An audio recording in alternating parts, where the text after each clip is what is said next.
And here we go, OverDrive off and running. TSN 1050 on the TSN app, your home smart speaker, and up on TSN 4. Brian Hazy, O-Dog, Jeff O'Neill, and Jonas Siegel of The Athletic.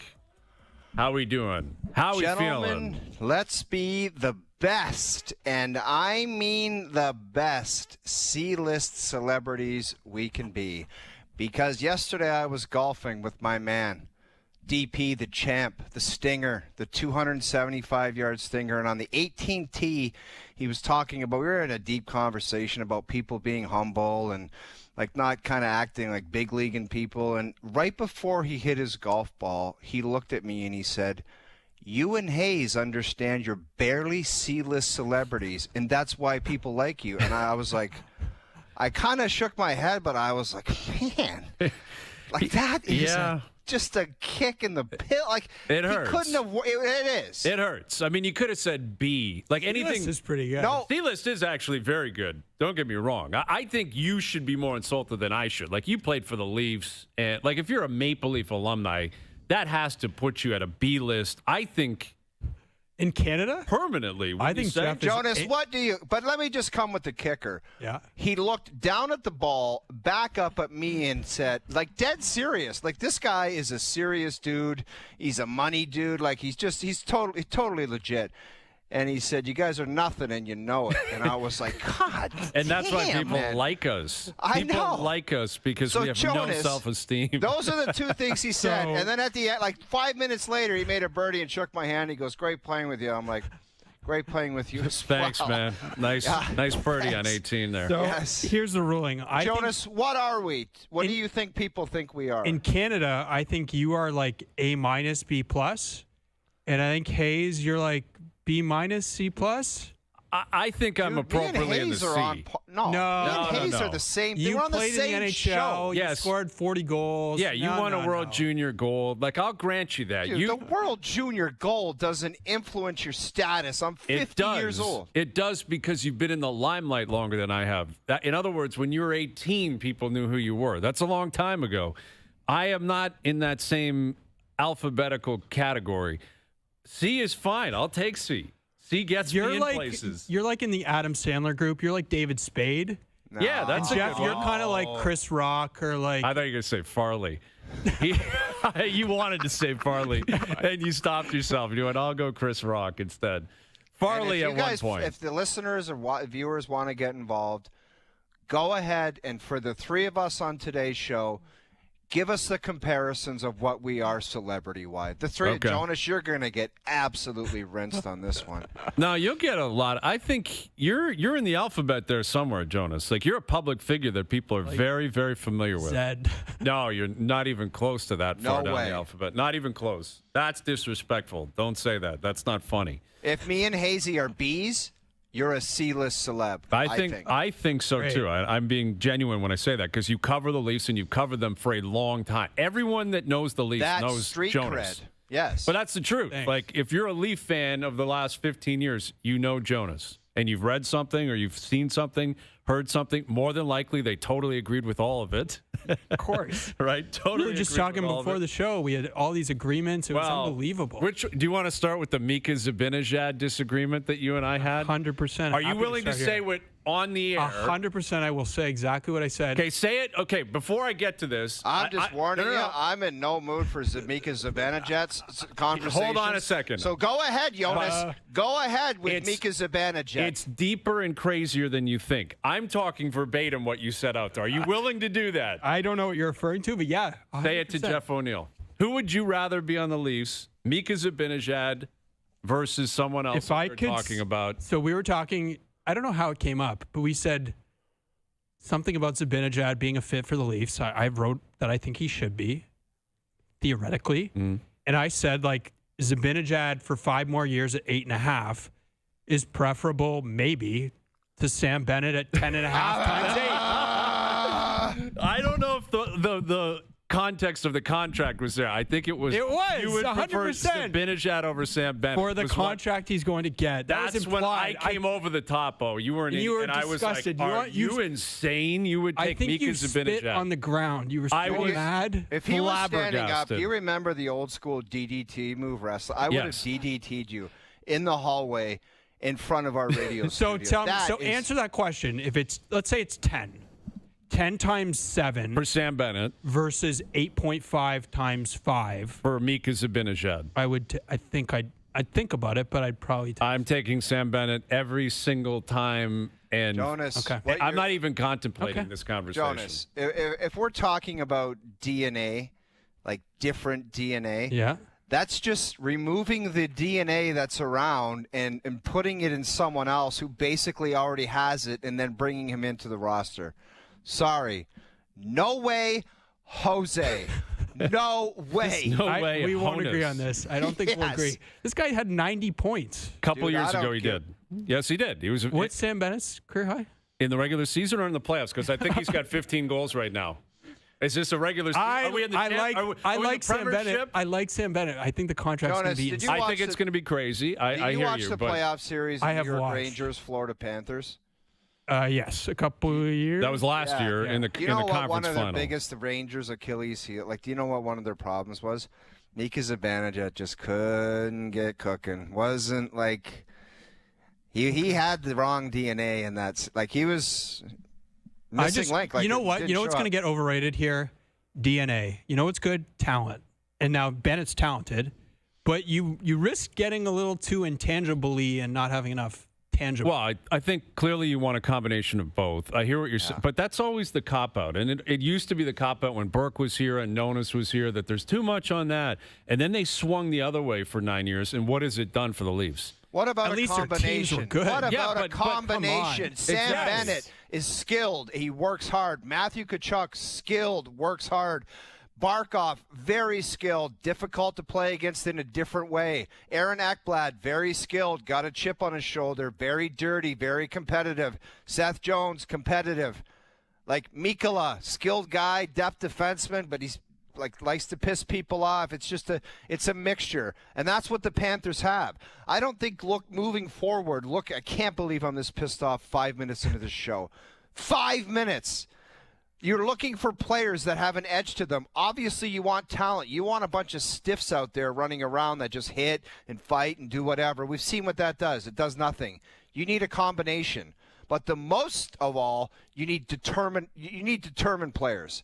Like you look at the Florida Panthers, to go into Edmonton and win that game 5, like you got to have some stones to pull that one off, some determination to come back, to bounce back, to be down 0-2 to come back, to be down in game 5 or game 4. Was it game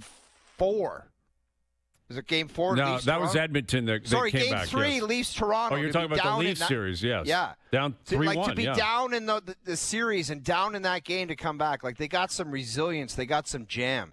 So I think that's what we're talking about. To say you just want one of anything is just ridiculous, Tom. Yes, they're both extremes on both ends. Now, what I think is going to be interesting is not the intangible stuff, is more so what you talked about when you separate regular season from playoffs. Yeah, it's the hardest thing. And this is what is going to be difficult because there are a lot of guys who are really good regular season players. Yep. Really good, and will help you make the playoffs. But what they have proven is that they can't elevate and change when the game changes, because the truth is, as we've seen year after year through the existence of the league, the game is played differently in the playoffs. Mm-hmm.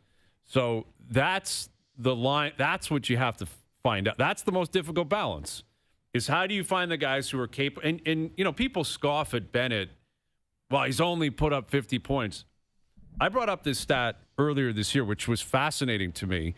Now, Vegas has not been around forever, but Jack Eichel established a team record for points in a regular season, and it was like 89 points. And what I found fascinating about that is no one cares about individual success. In Vegas, it's about, can you put a team together that's capable of winning? And they've done that the second they step in the league. Where in Toronto and a lot of other places, it's, well, you got to get this guy because he scores 50, or that guy that scores 100.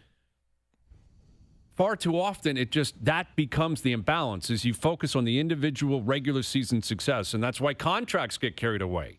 And that's why guys get paid and have this inflated sense of worth and possibly expectation in terms of what they should be getting, where I'm just really curious if this will be, again, state tax. It's complicated. There's a lot of complications that come into building a team. But if Florida and Vegas and these other winning teams, the message they're really sending is like the individual regular season success story is not worth as much as you think it is. But then how do you... Look at those LA teams. Like you talk about the balance of skill and grittiness, or however you want to describe it. Those LA King teams, like they never like blew everybody away and like was the Western Conference. They played a game that didn't like beat everybody up in the regular season, but guess what? Come playoff time, very dangerous. I feel like there's some revisionist history going on here. In which way? Because I recall arguing with you two mightily during this past regular season when you guys were telling me they're different, they're playing a playoff style, and I was like, are they? And then what happened? Well, they choked in Game 7, Game 5 and Game 7. Okay. They scored 4 goals in the last 4 games. Okay. I don't know. That's always been the hill that you've died on, though, is that they don't score enough. They literally didn't score enough. But then who's responsible for that? And this is where we get into the fork in the road. Lots of people. Where I look at the 4 or 5 best players who get paid the most. I do too. Maybe they should have a bigger I do moment. too. And then it's always like, well, Scott Lawton didn't score. It's like, I get it. That would have been great. Literally, if he did. 5 of their bottom 6 forwards didn't score at all in the playoffs. But then you look at the other night. I agree Florida, with you. Again, big game, pivotal game. Marchand to Bennett, Reinhart. That's the game. They're 100% superstar players. Let me ask you another thing, Jeff. Let me ask you this: how much do you think playoff success carries over team to team, year to year? Like if you're in that front office in Toronto, how do you evaluate if we take this player from this team and put him on our team? Is that going to translate? Because like Bennett probably isn't coming here. Like he probably doesn't want to come here. It doesn't seem like it. But I wonder if he did. Does it carry over when suddenly he's asked to do a little bit more and he's not as... Oh, there's all kinds of I mean? examples of a guy that had a playoff run and he goes to a different team where it's like another team says, we just got to have that. And then they go and he's put in a place where the expectations are too great and they're asked to be a player that they're not and it doesn't work out. Yeah. That's all. That's every year. Every July 1st, somebody steps up and says, I'm going to pay this guy and hope that he comes to our organization and does that. And guess what? A lot of times it just doesn't happen. But I'll tell you one thing. You talk about playoff success, like Florida Panthers within their team, they just say every year we got to get in and we'll have a chance to win the cup. That's the mode they're in right now. Just we need this. But you know what? They didn't even care about the last 10 games. They didn't care about starting on the road. They didn't care. They just had to get in because they knew that their team, the way the players, their mindsets are and the way they're built and how good they are and how hungry they are, that they were going to be competitive and give themselves a chance to win. I would agree with that. I think I would add, just watching the game the other night, they have a lot of talent. Like they're more talented. Yeah, they're loaded. They're more talented than Edmonton, like especially without Zach Hyman. They're loaded. They just have a lot of good players. They're a great team, of course. And listen, we're talking about an extreme here with Florida. Like they could be on the verge of catapulting themselves into the all-time great team conversations. Like legitimately could be doing that. And I would argue that they're already here, but certainly if they're a win away from officially being defined as the most feared team of the Cap era, because what O just said, and I think what happened last year, like there's been some really good teams, right? The Chicago teams, the Pittsburgh teams, the Tampa teams, the LA teams. I don't recall, and this could be revisionist history, but I don't recall going into seasons where I was like, it's a formality that team's going to win. Like, that just feels like the team that's going to win. They were maybe favored. Florida last year felt like that. And this year, all year, it just felt like they were toying with people. And when they got there, they were going to do this. And they've done it again. They're the best team in the league. They have terrorized teams, dismantled teams, cost people their jobs. Brendan Shanahan is gone because of what happened in Game 5 and Game 7. And now this DNA topic is hovering around the Leafs. Carolina completely dismantled. Like, to the point where they're like, we have to revisit who we are, what we're doing, where we're going. They're in a conference final. Yeah. And Florida just snatched them. Same thing could happen here with Edmonton. If they beat Edmonton and dismantle them tomorrow, when the dust settles, you're going to look back on this series and say, Florida dominated dominated 3 times, and the ones that Edmonton won, they were like almost miracle breaks. I think the stat is like Florida's led for like 200 minutes. Yes. Edmonton's led for like 30 30 minutes of the series. That's a scary stat. Exactly. I'm not I'm that nitpicker stat guy, but then I saw that one. That says a lot, man. Edmonton has barely been in the driver's seat. Now, to their credit, they're still alive, and we'll get into this over the next few hours. But what Florida has built and who they are and how they play and what O just said about the way they to me, and this is somewhat shocking, and this is an intangible, it's not something I can put a number on, they feel as hungry to win as Edmonton does. And I thought that was impossible. And you know what? I thought that was impossible, but I actually believe they're just as hungry as the team that's never won. Well, and their front office is never satisfied. Like, look what they did this past season. They go out and they trade for Seth Jones. Like, they traded for Seth Jones? Yeah, they traded for Seth Jones. And then they're like, you know what we're going to do? We're going to get Brad Marchand. You know what I mean? Like, they're just – and here, like, we've been saying it for how many years? Well, they're going to do it again? And Florida's like, no, we're going to keep changing it. We're going to trade Huberdeau. We're going to get – you know what I mean? Oh, they kept going and going and going. And listen, the guys that they have and the guys that they can believe in, that's big. And, you know, like Bennett's a big part of that. Like Canada announced there's 6 players that are going to the Olympics and every nation's doing this. Reinhart was on that list. I'm not surprised. Even though he didn't have a great 4 nations. Remember, he moved around the lineup. He's been quiet at times in the playoffs, too. But he's so crafty. He's so good. He's, second in the Selke. He can play with great players. Bennett, there's a very good chance he's on that Canadian team. I think he's probably a lock. So there you go. And that's the point. He? But if he's and this is, I guess, what I'm getting. And you're not alone in saying this, but everyone's like 50 points, and he's a lock for Canada. So what does that say about who he is? Yeah, but and what he's worth? It's if not he's a lock to make simplistic. That 50-point getter, a lock. Yeah. Go ahead. It's tough. I know what you're saying, and it's tough to like. I couldn't think of many examples of a player whose value is so tied to the playoffs. Like, it's just hard to figure out. Like, he's never scored 30 goals. And so, like, I wonder if you put a 50-point player, like, how does that affect your team? You have to, I don't know. It's just complicated. I don't know. But Jonas, let me ask you this. And on Canada, he's like, yeah, he'd be a 12 or 13-4. He's playing a different role, of course. If you were a team like the Leafs, because I think I was having this conversation with somebody, it might have been Duthie, where it was like, he was talking about the regular season points, and he never puts up, like, dynamic numbers, and he's more known as the playoff guy. And then it got to what team would really want that. And it was like, well, the Leafs would want that. So if you were the Leafs, wouldn't you pay for that if that's the one element of his game you desperately need? To play devil's advocate, it's just so risky to assume that that's going to carry over. And, like, if it doesn't, suddenly you've got a 40-point center in a couple years who just is okay in the playoffs. Then what? You know what I mean? Like, it puts so much pressure on him to be this every playoffs. Yes. And, like, that's valid. This is probably not this is peak. Oh, of course. Last year was great. He's scoring literally every game. Right? Yeah. Like, I think anything after 2 or way. 3 years, I think any decisions after 2 or 3 years, like whatever happens after 2 or 3 years, that's probably going to be somebody else's problem. Like Austin Matthews has got 3 years left here, and that's probably the window, wouldn't you think? Yeah. Well, like I mean, next year and 2 years after that, and that's kind of your window because God knows what's going to happen to him. I don't know if it would be like automatic Austin Matthews is going to re-sign again. Mm-hmm. So I think that's what you're looking for. So to say something like, oh, a couple years down the road, you might have a couple years down the road is all that's going to be. But you know what, Jeff? Like, you might have a 40-point player next year. Like, I don't know. And then it's like, can he do this again in the playoffs for the Leafs where it's like there's no Lundell, there's no Barkov, well, that's another Matthews. Thing. Like, he's not playing with Kachuk and Verhaeghe or, like his line mates are also, there's a lot of factors. Of course, and that's a big part of it. It probably doesn't matter. Right now, it's probably a moot point with Bennett going anywhere other than Florida, but he fits there because he can trust everyone else around him to pull their weight. Yeah. That's another big part of any championship team, and looking at an individual's role in that, it's, the guy's going to play 18 minutes. For 42 minutes of the game, someone else is out there that's got to pull their weight. And if he's having an off game or an off couple of games, someone else has got to pop up so that doesn't become a story. Well, answer this. Like, is he one of the – I was thinking about this because I've been thinking about him as a possibility. Is he one of their 5 best players? Sam Bennett? Yeah. Like, forget about, it's hard because the playoffs is so weighted. That's the whole thing. Is he one of their 5 best competition. players? I mean, you'd go Barkov, Reinhart, Kachuk in front of him, and Bob. Ekblad, Forsling. Probably Jones, Forsling. Yeah, I mean, you know what I mean. Yeah, like he may not. He might be in 5th or 6th. Like, he's in that conversation. Like, what's he in Toronto? Would he be there? Well, he'd be behind Austin. Matthews, Nylander. Anybody else? Yeah. Nice.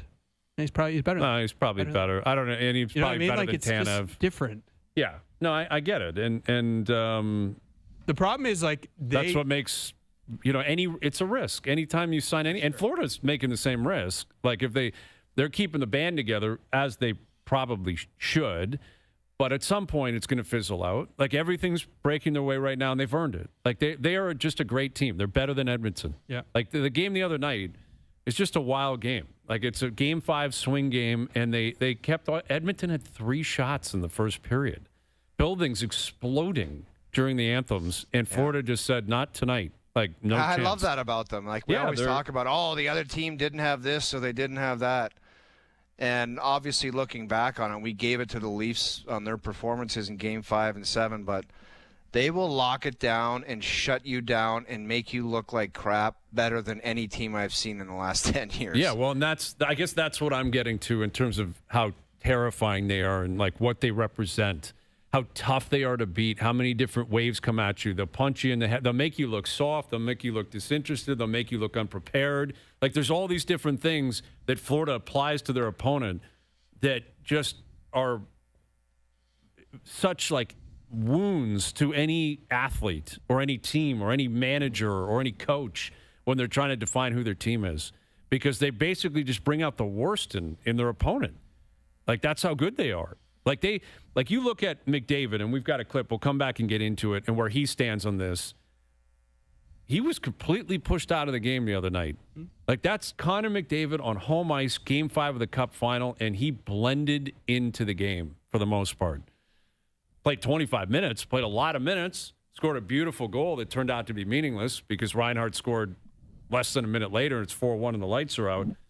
But to your earlier point, they're so dependent on those two guys to produce. Yeah. Edmonton certainly is, and Bouchard. And listen, they were getting it from Kane and Perry at times. And their power play didn't come through. They had three chances early, and they couldn't get on the board. And that's kind of what I like about the Florida Panthers guys. We've seen it with the Leafs, and we talk about how good those guys are in Edmonton. And they're not like down and out, but they're up against it going into Florida. But the Florida Panthers are just the best team. And that must be, like, if we did OverDrive Florida, it would be great to talk about the team. Yes. Yeah. Instead of, like, individuals and contracts. Wouldn't it make you so sick, though, Jeff? Like, if you were with the Leafs right now and you go back to Game 3 and you're up 3-1, it's like, like you win that game and you're probably through. And well, that's it, man. I mean, the Leafs, they had that opportunity. And Treliving brought that up in his presser, that not enough people were talking about Game 3. That's the killer. Very reasonable. Yeah. Like Game 5 and 7 were so deflating and so awful. And listen, Florida was great, but the Leafs were horrible. Yep. But Game 3, the Leafs were in the driver's seat, man. Nye scores like 30 seconds in. You're up 3-1 in that game. You put a nail in their coffin right there. You're winning the Game series. Game 6 could be Toronto tomorrow night. Yeah. Like, it really could be. We could be Shanahan's here. Who knows? And Marner's probably coming back. Maybe. maybe not. Know. Maybe not even that would find a way to keep Mitch around.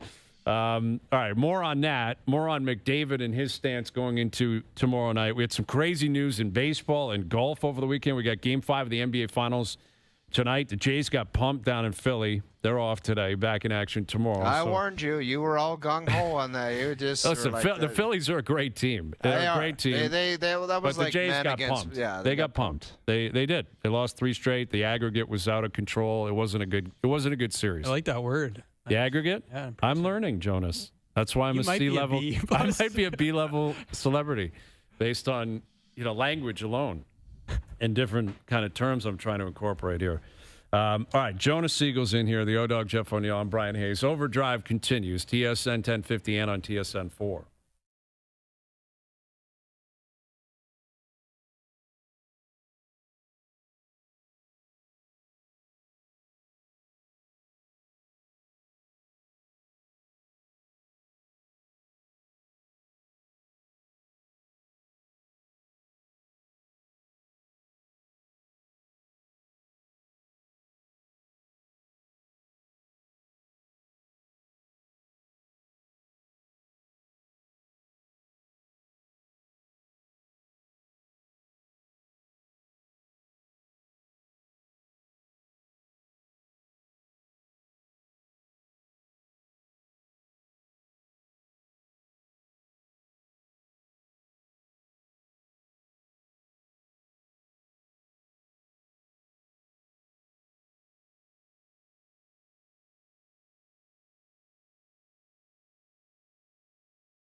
Back to Overdrive with Hayes, Noodles, and the O-Dog.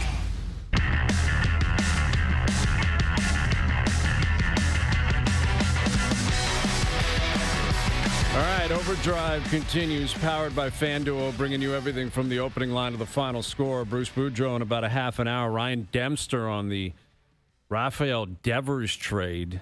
Boston to the Giants, and Ohtani making his debut on a mound tonight, which is big. Also, the Jays, again, getting pumped, swept down in Philly, but 38-33. Still chasing that wild card. They're in a wild card spot right now. What the hell are the Red Sox? I just don't understand that. Like, you gave that guy all that money, the face of your franchise, and then you brought in Bregman. Mm-hmm.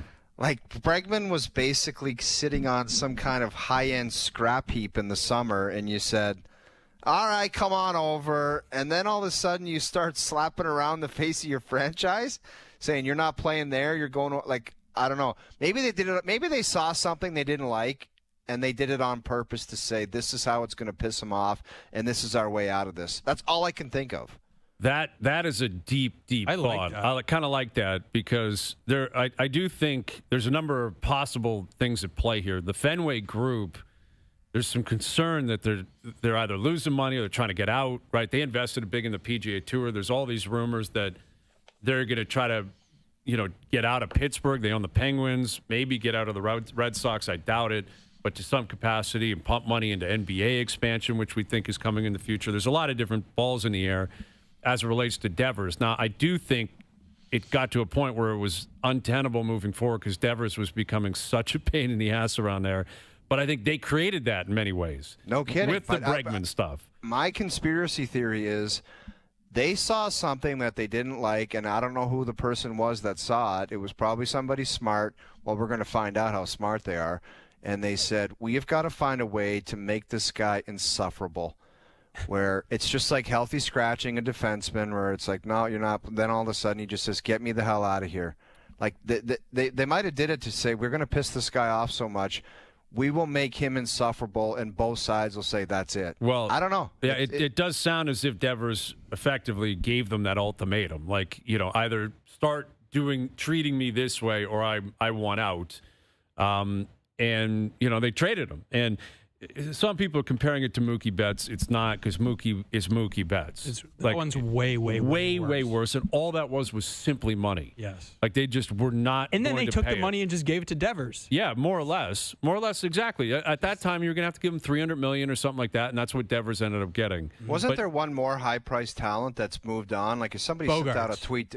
But that one actually worked out because he's not good. Yeah, he went to San Diego. No, I know, but somebody sent out the tweet. They were saying Mookie Betts, Devers, and Bogarts. If somebody had told me this would be the end of the line for the East, I would have said you were absolutely insane.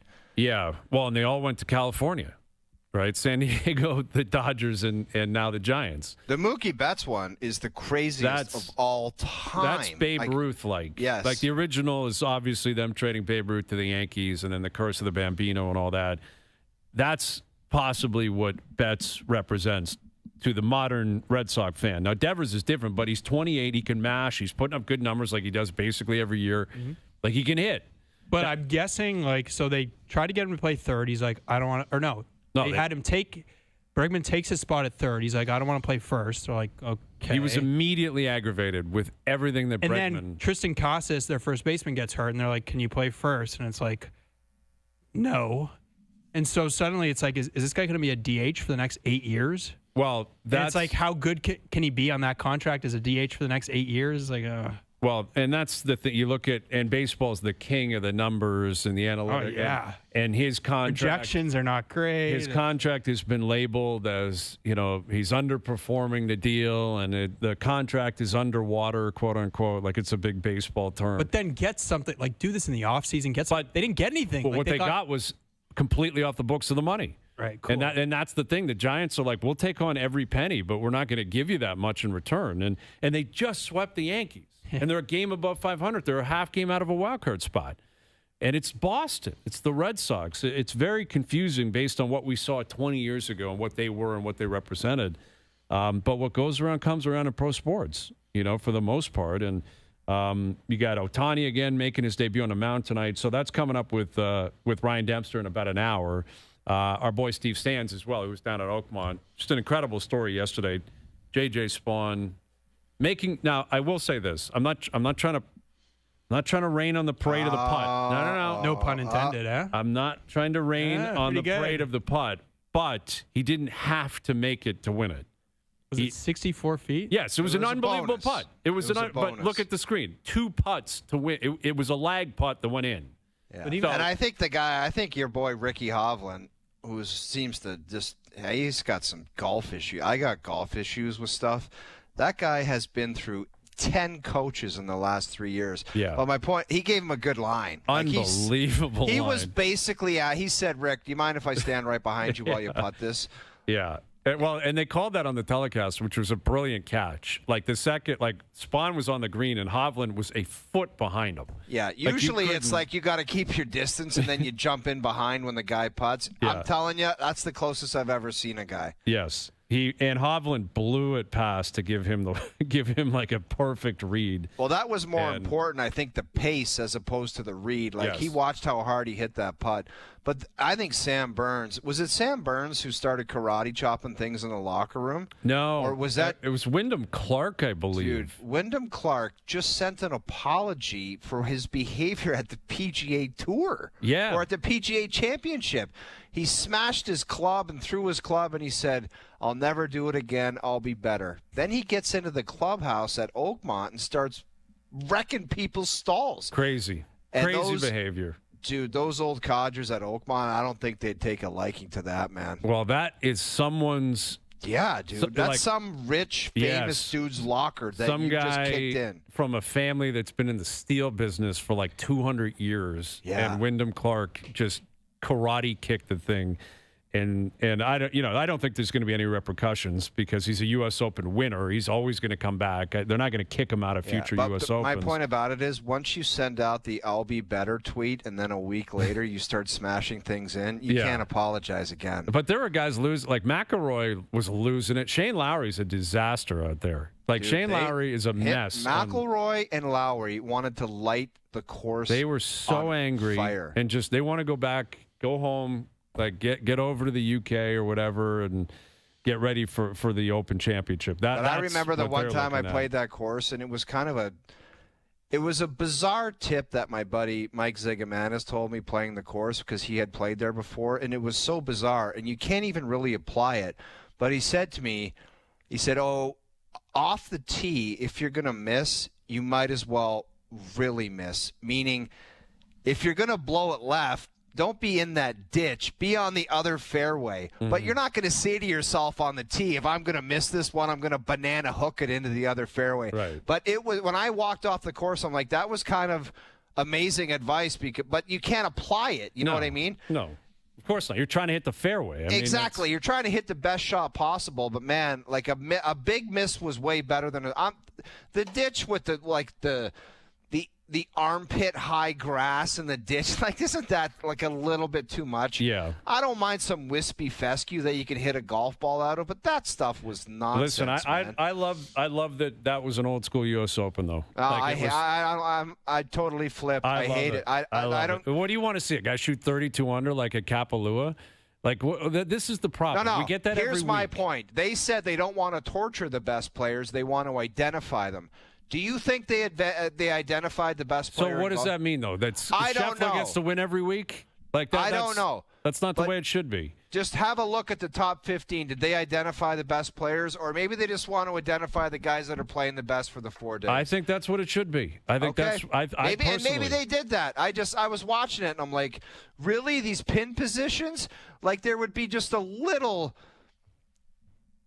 part of the green, and it was like you had to tuck that pin right there. They made it as difficult as they possibly could. I thought it was too much. I thought the one under won the viewing tournament. I didn't enjoy it that much. I was like, really, man? These guys are the best players in the world, and you're torturing them? I don't know. Yeah, but again, it's literally once a year. Like Can I just ask you guys? Yes, because I don't know anything. How bad do the conditions have to be to get it postponed? Well, in terms of raining, it was bad yesterday. I turned it on. It was like you could hear it like it was like biblical rain. It was crazy, that rain. And there were Brian players, Hayes, the marshal, went out and told Sam Burns, "No, not getting relief." That's a wild scene that he didn't get relief. That guy, he was so angry. Yet he spoke with the media afterwards. Listen, he blew up post rain delay. Sam Burns was on fire. Then the rain delay hit, and he melted. And it wasn't just because of the ruling on 17. He was out of the tournament. No, it was on 14 or 15, and the guy said, "No, you got to hit it from there." And he blasted it left and made a double, and that was the beginning of the end of him. Oh, okay, I thought it was on 17 that he didn't get the ruling. Anyway, No. whatever. But listen, J.J. Spawn, to his credit, he shoots 40 on the front, 32 on the back. And birdie 17 after driving the green, and then that birdie putt on 18 finishes under par. It was just an incredible story. What a drive on 17! Unbelievable. Blind. Like of all those players that munch it, that was the best drive I saw of the later groups. Like it was incredible. Yeah, it was brilliant, and it was soft, man. Because guys post rain delay were having a tough time running it up onto the green on 17, and he pulled that off. It was incredible. It was an incredible story, and Steve Sands will join us a little bit later this afternoon. So these Olympic six-packs have been released today. And I got to say, I think this is a massive miss, like doing it now. I just feel like people are hockeyed out in many ways. And it's like, the end of the Cup final, I would have started right before the season. Right when hockey's back, we're launching back into the season. Everyone's in pools again, and all these different things are happening. Like, who is dying to hear about the 6 players going to the Olympics on June 16th? Yeah, the day before Game 6 of the finals. Yeah, it's like you're in the Stanley Cup final. What are you trying to overshadow the Cup final? I get that there's days off and they're maybe trying to fill, news cycles and stuff. To me, it was just a massive miss. I totally forgot it was coming out, and I saw it at noon on Twitter. I was like, oh yeah, that's kind of interesting. Oh, there you go. Like, who cares? Build it up in the fall. That's what I don't understand. Like, they're trying to, with the 4 nations, they're trying to keep this international stuff on everybody's mind. But first off, I don't care how far the travel is in the finals, guys. These 2 days between games, it can't happen anymore moving forward. I'm sorry. Like, it's going to, though, because ESPN you're saying it should TNT be every other day, Jeff? Dude, those series, I think it was the last semifinals that were just every other day. That's the best kind of investment that the fan, because it's like a day off and I think people are getting lost, man. It's starting to get really hot out, really summer vibes. Yeah. Although 2 days ago, people were wearing winter jackets where I live. And I'll tell you later about the bird that attacked me and the problem that's going on. I had the same thing happen to me. Dude, you did? Yeah. You guys are getting attacked by birds? Yes. Dude, I was jogging. And I wanted to bring it up. Continue.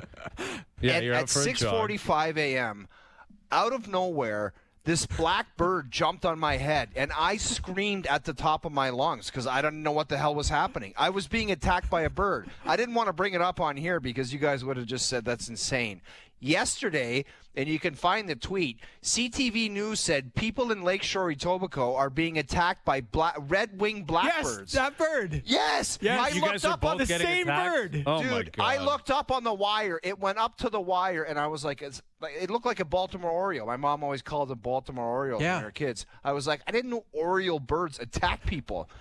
And I saw the tweet, CTV News, red-winged blackbirds are attacking people where I live. And I wrote, I wanted to talk to the news out front of my house. I was attacked. Get someone there. Get like Omar Sachedina to your house for a personal breakdown of a bird attacking you and Jonas. Like, obviously, they're very territorial birds, clearly. Yes, apparently and the 2 of you are the bothering males people. are very aggressive.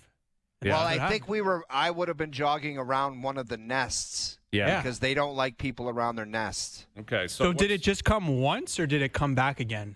Once it like grabbed onto my hair and like bit my head a couple times and then went back up to the rope. Dude, you should get checked for that. Like, you get bit by a bird, man, you might grow a third eye or something. I was walking down That's by how the plague waterfront, started. and flu. I was walking by the waterfront, and all of a sudden I felt something by my head. And I was like, "What the heck was that?" And then I look up, and the bird's coming back, and he's bombing at my head. I'm like, You're kidding me. Hell? And so I started running, and I was like, It was a red-winged blackbird. and it dude. came Wow. back. Wow. So that bird's got it out for the 2 of you. And other people, evidently, but you two Yeah. in particular are really bothering that bird. Have you ever seen that movie, The Birds? Yes, Hitchcock. Brilliant. Crazy. That woman's just cruising around. It's like, why are those? And why would you go to that house with all those birds? Great question. You know what I mean? Like anyway, there's one that there's no way Doogie knows who Alfred Hitchcock is, or the birds for that matter. But aren't you now on alert, Jeff? Like when you're going to go out for your next run, you're like, well, I got to look around. Is that bird coming at me? Yeah, I guess you got to run somewhere else.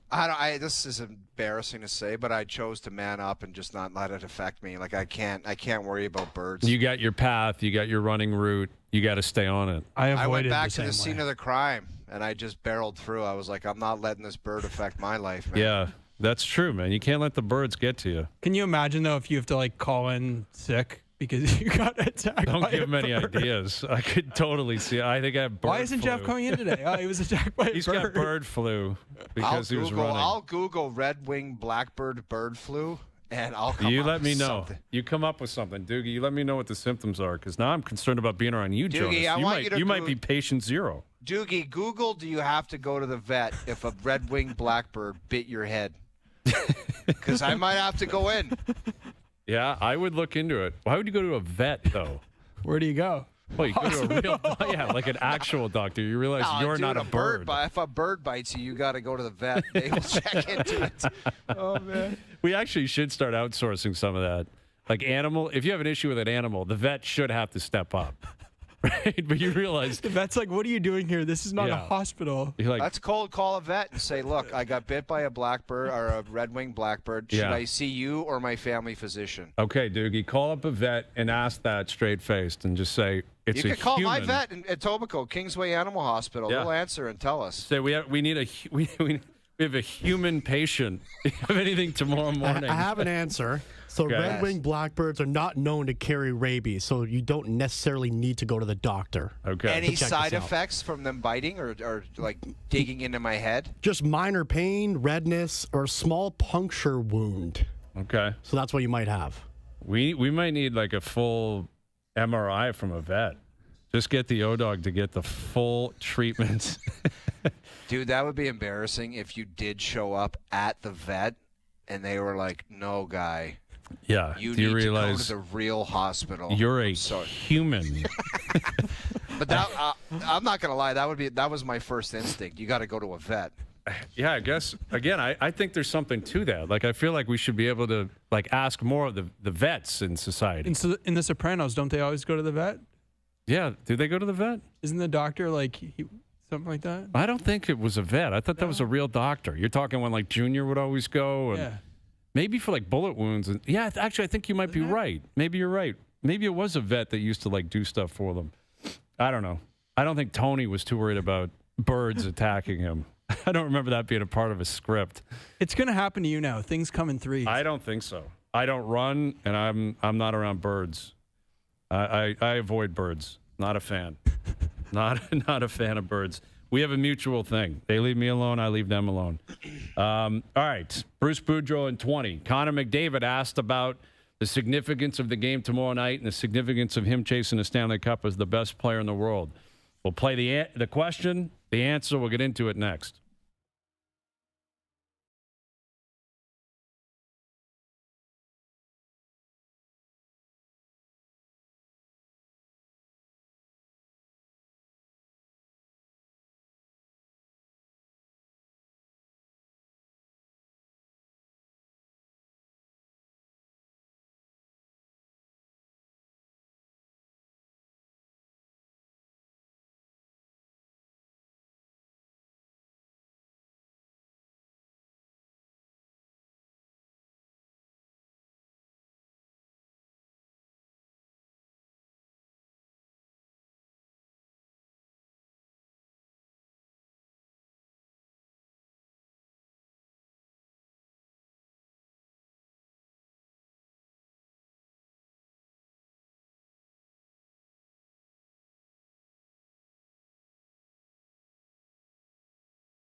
Back to Overdrive with Hayes, Noodles, and the O-Dog.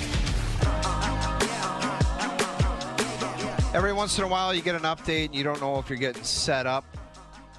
But one of the senior people at TSN sent me a text saying the doctor in The Sopranos was a peen doctor. A peen doctor. Yeah. Okay. I think I know what you're talking about. And people have been writing in that the Trailer Park Boys used to go to a vet. Yeah. Apparently. And then remember there was that Seinfeld episode where Kramer thought he was a dog, like started acting like a dog and was coughing like a dog, so he went to the vet. Yeah. And then that kind of spun out of control. Yes. It's a weird text to read. It was a penis doctor. Yes. That's what the guy was. Okay, I got you. I think I remember that. Sopranos, the finale was like 20 years ago last week or something. Where do you stand on the finale? Still not very fulfilled. Underwhelmed. Not a fan. Underwhelmed. The black screen, not a fan. So did he die or not? Well, now they're claiming he did. Like the creator, great. David Chase, said, oh, yeah, I thought everyone knew that. Like that's what it meant. But then why not just do it? You can't do that. You can't say that. Yeah, exactly. You left it ambiguous. Easy to make say it after he ambiguous, dies right? in real life. Exactly. Like why didn't they just do it? Yeah. Like, why not just kill Tony off and then that's the end of it? I guess it's not as, I don't know, interesting. Nobody's talking about it, I guess? I think everyone would have talked about Tony getting clipped. Breaking Bad? I've never watched Breaking Bad. It's a big mess. Jeff, have you? Never. Oh I don't my have God. time for that stuff.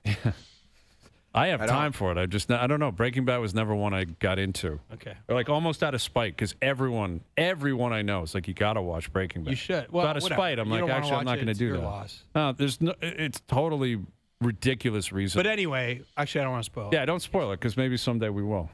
Can't spoil a show that came out 15 years ago. Is that how long it's been? Something like that. Something like that. That was Watley, too. Watley from Seinfeld. Seinfeld, another kind of disappointing Bryan finale. Cranston. Not bad, but not great. Yeah. Two-parter, brought back a lot of former characters, which I actually thought was pretty cool. All right, so we'll play the McDavid clip to start the 5 p.m. hour. But Game 6 tomorrow night, I think everyone understands, biggest game of his career. And he's not alone, Draisaitl, the rest of the team. But obviously, when you're talking of a superstar of his status, and I didn't love his game the other night. I really didn't love his game in Game 3. Game 4 was more Draisaitl's night. I thought he was pretty good, but not great. Like, that's three games in a row. Brian, it goes back to, like, when we talk about the Floridas, like when we're talking about their wins or their loss, it's like we talk about their team. Yes, no, I understand And that. Edmonton, similar to the Leafs, it's like we always seem to go, and that's why I said it earlier. I love it that it's about their team. Like their third line dominates. They got different players that contribute, and it's about their team. Where we just go to McDavid and Draisaitl. It's like one of them, and I guess if that's what they are, and that's how you're built, and that's what they got to do, but who knows if it works, man? Like you got to have depth. Mm-hmm. And the more bizarre thing that we'll get in the next hour is who the hell knows? The fact that we're talking about switching goalies again is bizarro world. Well, has that ever happened? Game 6 of the final, and we don't know. Like it's just craziness. Like is Stu Skinner going to get off the mat and be like, I'm gonna come back from the dead again? All right, more on that in the next hour. Let's get into it because it's a great question that literally no one has an answer to right now. Who is going to start and who should start tomorrow night? Isn't it crazy that we're going to be doing that? Game 6 Cup final, your life's on the line. We'll see. We'll let you know. It's the old like Sheldon Keefe. It's like, well, show up at 7 and you can find out who's starting. Bruce Boudreau, Ryan Dempster coming up in the next hour. Overdrive continues. TSN 1050 and up on YouTube Live.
lives here on TSN and TSN Plus.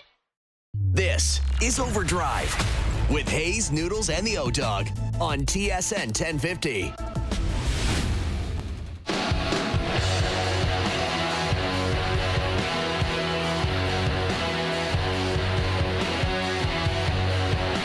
Hour 2 OverDrive continues, powered by FanDuel, bringing you everything from the opening line to the final score. Ryan Dempster later in the hour. On Ohtani making his return to the mound tonight.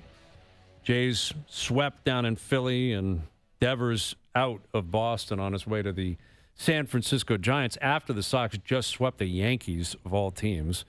So Dempster coming up a little bit later in the hour. Bruce Boudreau in about 5 minutes.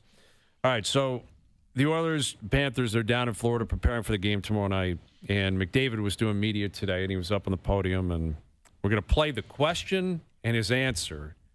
I think it's a reasonable question. I think, Jonas, you may look at it differently in terms of the way it was phrased or worded. We'll get into all this. But it speaks to who McDavid is and the moment and how big this game is tomorrow. This was from earlier today down at the Cup final. Connor, you're the greatest player in the world. How much extra pressure is there for you to win this game and drag it back to Edmonton and win a Stanley Cup? That's a pretty heavy question. I don't think about it that way. If you think about it that way, you'd be probably pretty crippled in terms of and how you prepare and how you play. So it's a big game. Everybody knows that. I know that. And I'm looking forward to it. All right. I like the question, and I like the answer. Me too, because that, I think, is at the forefront here is that this guy's the best player in the world in his second straight Cup final, and he's on the verge of losing again. And yes, it's a team sport, but when we talk of legacies and water cooler chats and GOAT chats that have just taken over the sports world, this is what we're talking about right here. Like and Connor McDavid trying to win a Stanley Cup. They've been there 2 years in a row, but the Stanley Cup finals, not like a league guarantee. I don't care how great he is. Like 5 years could go by. The rest of his career could go by, and you don't get another chance. Think of all the great players that just never even got close to a final. Yeah. So what they're doing right now, if they lose back-to-back years, as good as he is and as good as Draisaitl is, or maybe he's somewhere else, it's no guarantee you go back there, man.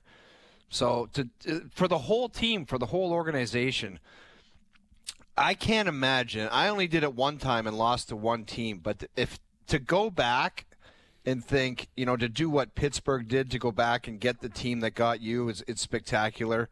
But it would be awful 2 years in a row to lose to the team, like same team. Crushing, man. And yes, a lot of it is that Florida's so good, clearly. But, I referenced this last week, what you just referenced. I would argue the two players that he is going to be compared to the most and has been throughout his career would be Sidney Crosby and Wayne Gretzky.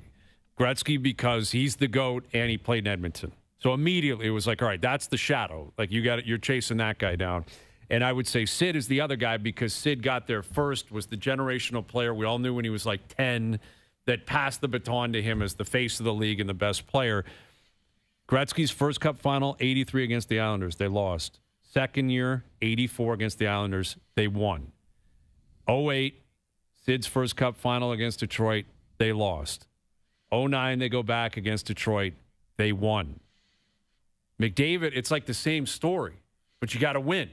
You got to win this. And you look at what Pittsburgh did in 09, they were down 3-2 in that series. They were down 3-2 just like the Oilers were or are right now. And Pittsburgh found a way to win kind of two tightly checked, close, kind of low-scoring games to come back and redeem themselves and win the Stanley Cup. But that's what's at the forefront here for McDavid. Like, you got to get one. And I think the point you're making, is really important. Like, it's not just about – there's also an element of where he is in his prime, in his career. Gretzky was younger. Like, in 84, what was he, 24 years old?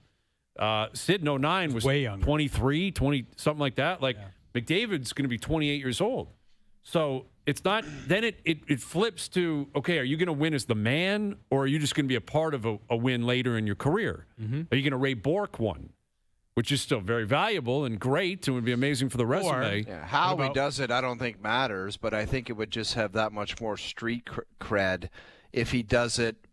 I think what the guy said in the question, you're the best player in the world. I think it does matter for the GOAT conversation. I think you got to win one when you're the man, and he's the man.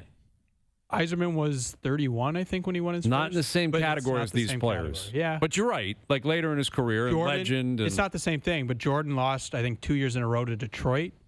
It wasn't the finals. Eastern. And then got over the hump. I think he was like 27, maybe 28. And then won $1 million more. Yeah. No? I don't know. Yeah. Yeah, I mean, if they lose, now the Jordan series, never lost in the finals. That's true. He's 6-0. Yes, as everyone knows. But let me ask you this: like, if they lose in this finals, I don't think any differently of him.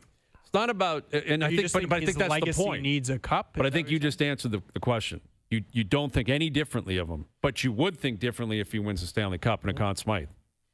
Okay. You have to. He's a winner fair. then. Okay, yeah, fair. But that's the point. Like, you're either going to be thought of the exact same, like great player, best player in the game, unbelievable, or you're actually going to change how people look at you. You're just adding him to a list of the best player in the game that led his team to the Stanley Cup. Yes. Because as the old saying goes, when you have the best player in the world, you're always going to have a great chance to win.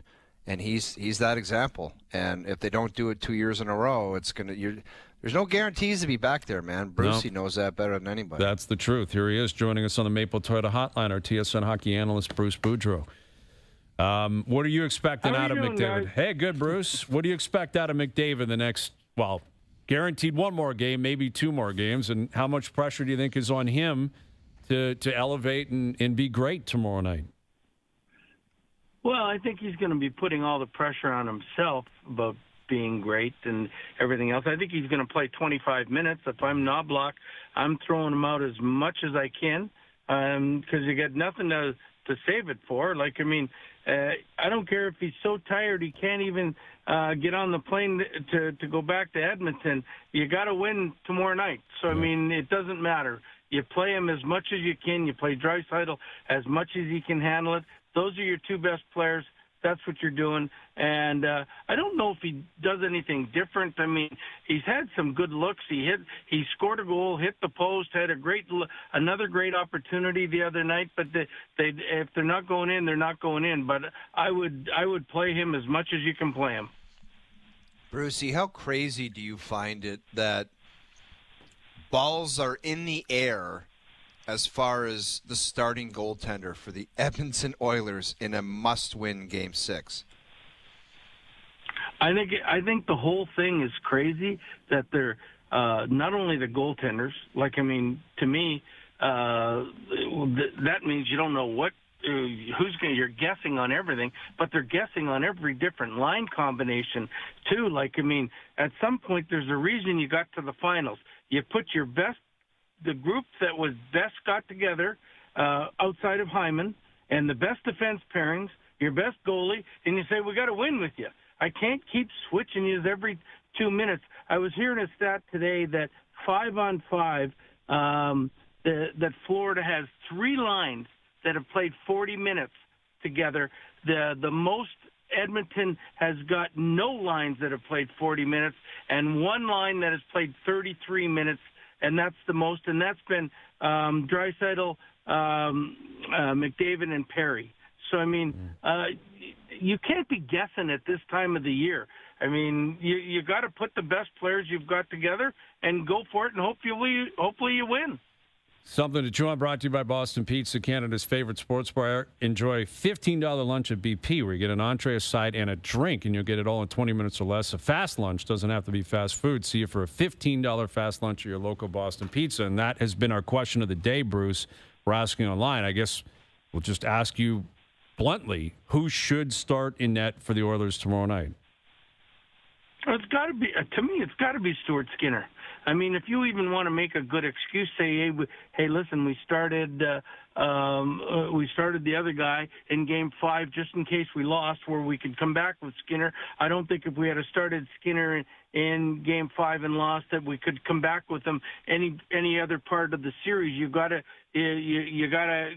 go with, I forget his name right now. Pickard, yeah. I'm talking too much for the Pickard. You got to go with Pickard for Game 6 and 7, whether you like it or not. So I mean, I think to me Stuart Skinner is an obvious choice, and it's hey, listen, you got there with him for most of the year.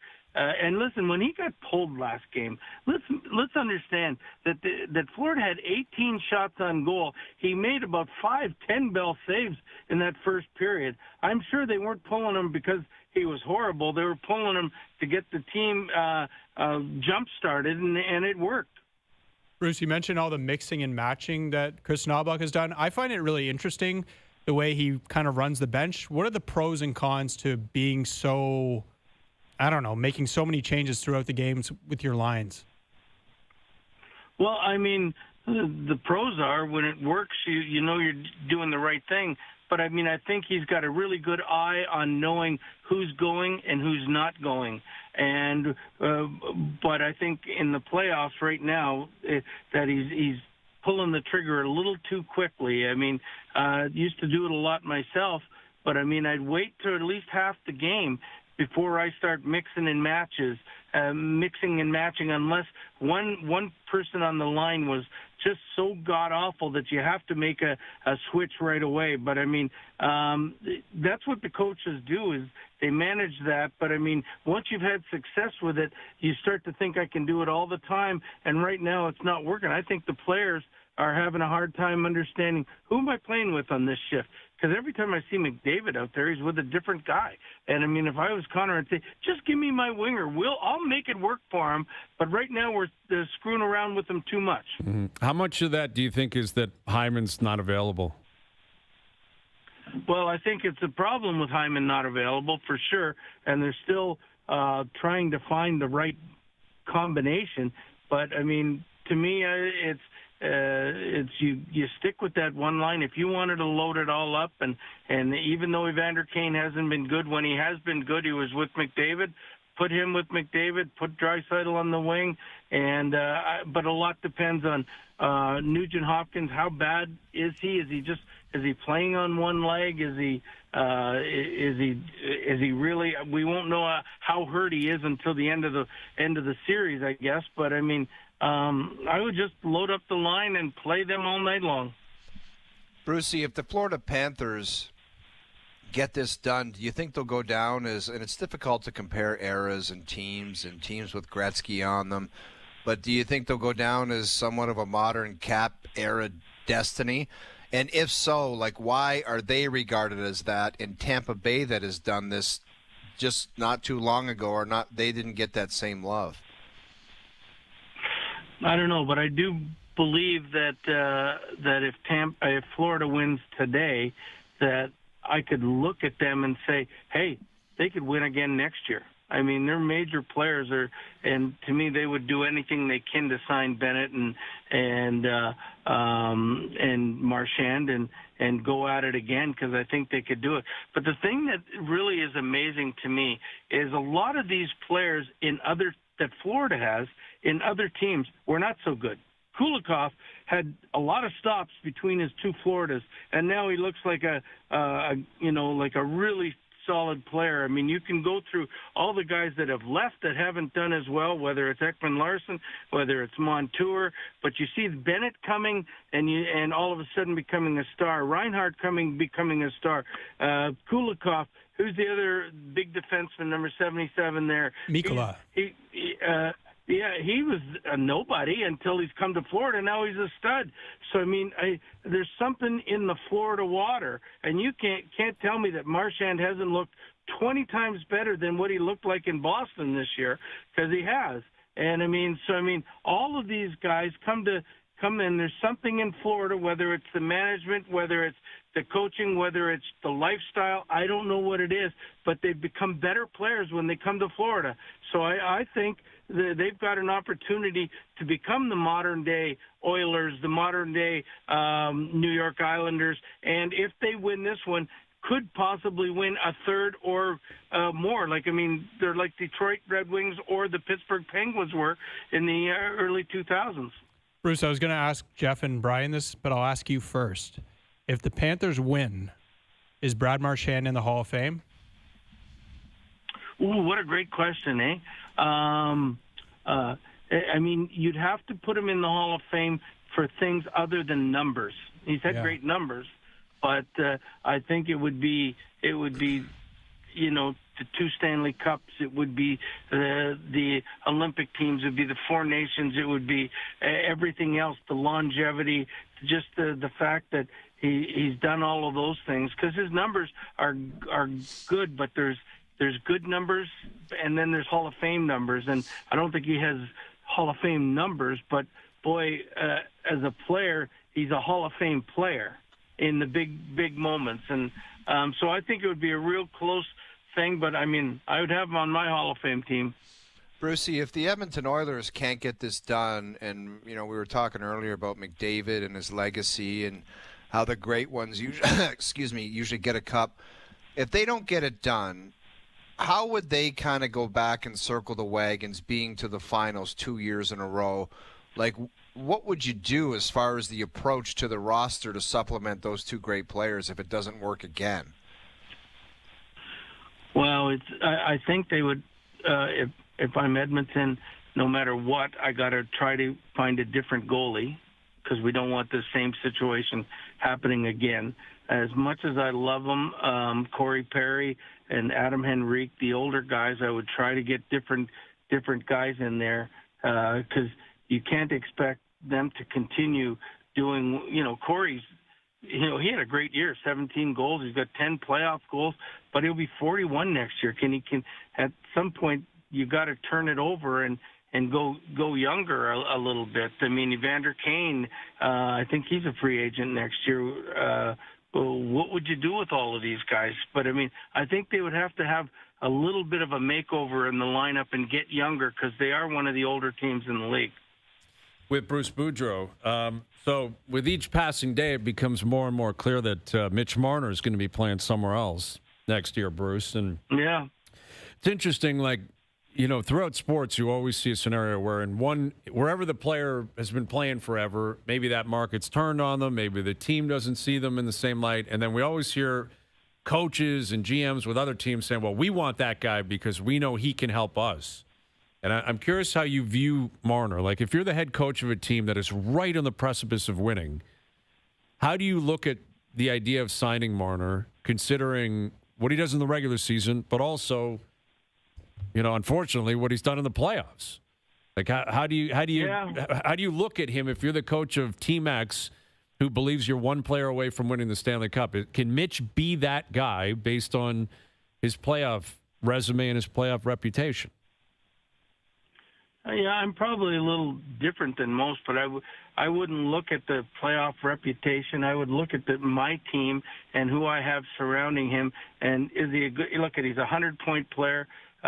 Played against him a lot and think he's one of the most dynamic players that I've ever played against. And I would just, if I was one player away, I mean, if I've got the other things, if like say if you're Florida and you say, okay, we got the grit and everything else, but we're not winning, he would be a guy I wouldn't care about the grit or anything else because I think he'd be great. I think he'd be great in Vegas. I mean, that's the rumor. I think him and Eichel, with Eichel passing the puck to him, because who knows what's going on with Mark Stone. I mean, he's getting a little older. He's always beat up. But I think I would take a chance on Mitch Marner every single time because I would always think that no matter what, that he can help me win the cup if I'm only a player away. And he would be a good guy to have. Well, that's going to happen. Wherever he signs, you know, he's going to get a lot of money, a lot of term, and that team's going to expect him to elevate them to that promised land. I mean, that ultimately is what happens. Brian, I think, like, if you're one of the 16 teams that didn't make it, you're expecting him to, if you sign him, that you're going to make the playoffs. If you're one of the 16 teams that made it in the playoffs, I think you're expecting him to put you over the top to win a couple rounds at least. or get to the finals. That's what I think you're thinking. But there's teams that haven't made the playoffs that would just want him to all of a sudden say, he elevate me. We haven't made the playoffs in 7-8 years. He's going to be the guy that does it for us. Well, we will be crossing that bridge soon. Maybe only one game left in this NHL season. Hopefully two, because I wouldn't mind seeing a Game 7 on Friday night. He is Bruce Boudreau. Great catching up with you, Bruce. We'll do it again soon. All righty. Thanks, guys. Great catching up. Bruce Boudreau joining us here on the Maple Toyota Hotline. Drive the built-in Canada fuel-efficient, fun-to-drive Toyota RAV4 gas or hybrid models available. Visit mapletoyota.com. For people that think he's going to, like, Chicago, Detroit, he ain't signing on a bad team. You don't think so? I don't. I really don't. Here's one possible outcome that I haven't focused on enough, and I don't think it's been kind of circulating in the conversations about Mitch Marner, that I think has a chance to be a truth. That there's a part of Marner that's obsessed with being the best player on a team. And I totally don't agree with that. He wasn't the best player on the team. He played here. And why does he desperately want to leave? Why? We've all heard. So what, is he going to go to Vegas? You think he's better than Jack Eichel? That's my point. That's why I'm saying I'm not sure that's going to happen. I'm not saying this is 100% the case. What I'm saying is I think it's possible the outcome is out there that Marner and his camp, because we've all heard it. Well, Austin got this. Austin got that. What about Austin? That Marner is possibly, obsessed is a strong term, but the idea of him being the face and the best player could be very compelling to him. I think that's very fair. And I don't know that it's is it likely though? I wouldn't say that that's 100% his prerogative. I'm not even sure it's 50%, maybe not 20%. Mm-hmm. But would I be shocked if the outcome was a team where Mitch Marner is the clear-cut best player? And then he's the captain and all that stuff. And would you be shocked if 14 Marner's camp was kind of pushing for that, or was thinking that maybe that was something that would be appealing to them? Like, it wouldn't be shocking, no, like would Jeff, where would you be the most surprised for him to sign? Oh, on a bad team. Like Chicago or something like that? Yeah. Because there will be a chance of, like, no playoffs and just being a bad team. Like, I don't know who the hell, I don't care how much money somebody has. I'm not signing up for that at that particular age, and I'm not. So I'm going to try to win a cup, and that takes Chicago out. That takes San Jose out. That probably takes Anaheim out, Utah out. Yep. Detroit out.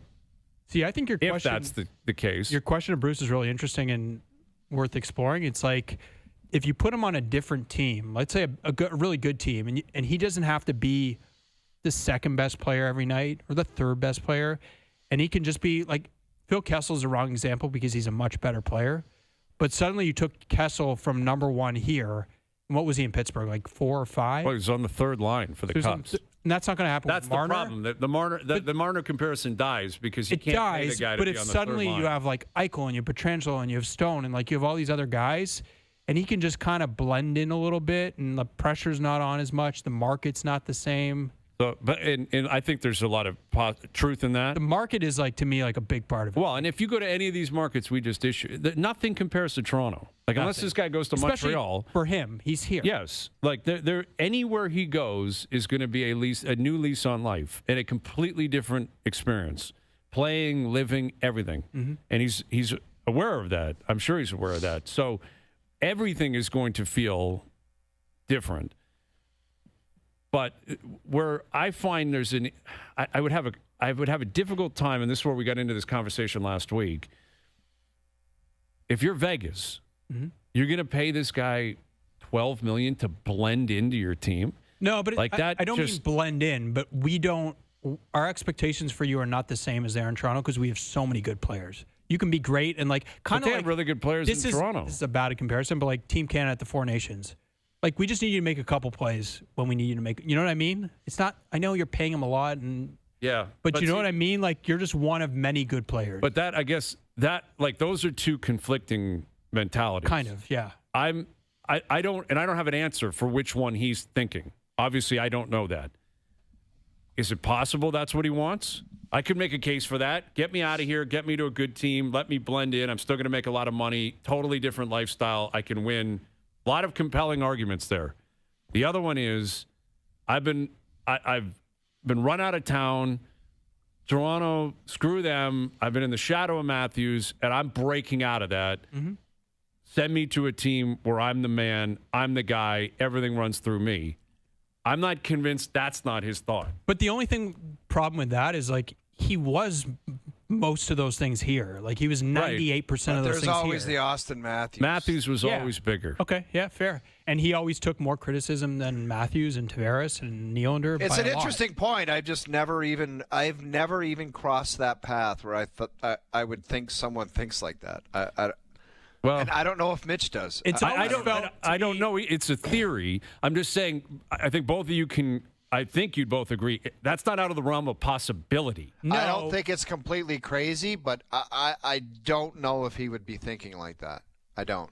Like I would say, let's say again, Utah is a team that continues to. That's the definition of that. Yeah, you're our star. You're immediately the man. You're the face of hockey in Utah. It's a fresh start. It's a new start. We're launching. We got this new young owner that's going to have you everywhere. Mm-hmm. And this is going to be Utah is the Mitch Marner state. Mm-hmm. And just immediately we're going to pay you $14 million because they might do that. Your highest paid player in the league. You're the man.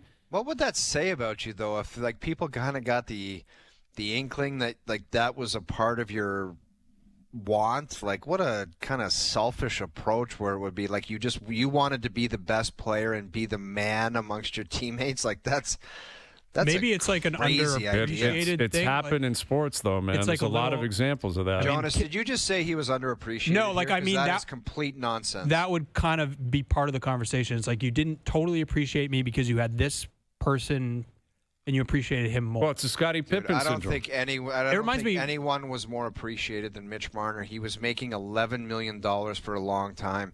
He got whatever he wanted. All of them do. All of them did. I think there's truth to that, and there's also truth to the other side, too. Like, he did, we did blame pie, the blame pie for him was way over the top compared to the other guys. There's no question. Yeah, I think, and a lot of that was because of where he's from. And the contract, a lot of that is the local stuff, a huge part of it, big time. And there were other, some of that self-inflicted impression of him, and 100% that is accurate, inaccurate. We don't, I don't know. That got to a point where there's a lot of vitriol hanging around this guy. Like now, it's different now because he's leaving. And again, I think it's in the best interest of both parties. That's what's being lost here. Yes, and I do think there are a lot of Leaf fans. Here I am. I'm going to start scolding people. Who want their cake and eat it too. They want him to leave, but they also want him to what? Beg to stay? Like you can't have it both. Why even care about having it both ways? Well, and you're going to have that's the same thing for him. You can't have it both ways. You don't want to sign, then we're going to ask you to get traded. Yeah, exactly. Totally. Oh, believe me, that's equitable. That should go both ways. Yeah, and I also Jonas, how could you shake your head at that? You can't want to re-sign and then just say, "Oh, how dare you ask me to get traded?" No movement clause. Yes, no, he can decline say no. Like you can ask him 100 times. Right, but but if you're not going to resign, the question's going to be asked. You have to understand that, and you have the right to say no. But how could you be shocked not wanting to re-sign that question was coming your way? That's where again. I didn't ever agree with that decision. No, it's two separate conversations. Yeah. He's totally entitled to say I'm not going anywhere. But to O's point, it's different when like the reports that he was bent out of shape. How dare you? It's like, who are you to say how dare you ask me? We've been trying to engage with him all year, and he's been icing them out. I think the mistake was last summer. I mean, 2 summers ago was the biggest mistake because he had no. Of course, we could go back in time, and they should have done a lot of things different. But for the future, like it's not the same thing because they won. But like Kevin Durant, it was like, well, you won with Steph. You were the second. You know what I mean? He's like, well, I'm going to go win somewhere else. It never has. It never has. Right. But this is going to be different. He's going to sign a long-term. Well, we think he's going to sign. I would think long and hard about that too. I would a 1-year, 2-year deal, and I'd pull a Kevin Durant, whether it's Florida or somewhere else. I'd be like, I want to try this out for a year. That would be a fascinating move because it would change the whole kind of axis of the league. Oh, my God. A player of that status saying, I'm just taking a 1 or 2 year deal and I'm going somewhere and I'm going to literally just be obsessed with winning or whatever. Again, I don't know what I can imagine what the reaction would be like here. ultimately that, and again, the ship has sailed.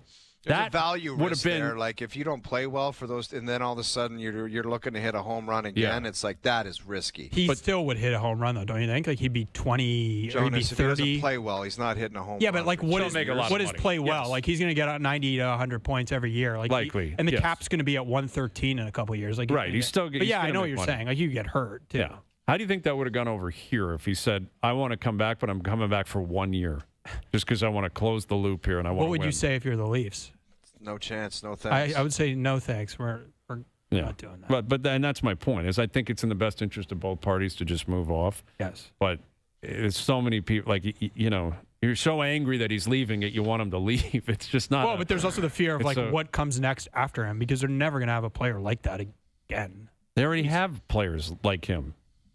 Not to play the same way, but they have Austin Matthews. I know, still on but the like team, they're and not going to William Nylander. replace him. I There's understand. There's that. just no. But that's the point of change. Is you're not trying to replace him. No, you're trying to do it change. differently. Yes, and it's been 9 years. Yes, But 9 years is an eternity in sports. Like it's a long run this guy's been here for. Yes. All right, Ryan Dempster coming up. Overdrive continues. TSN 1050 and on TSN 4.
The heroes we need now more than ever.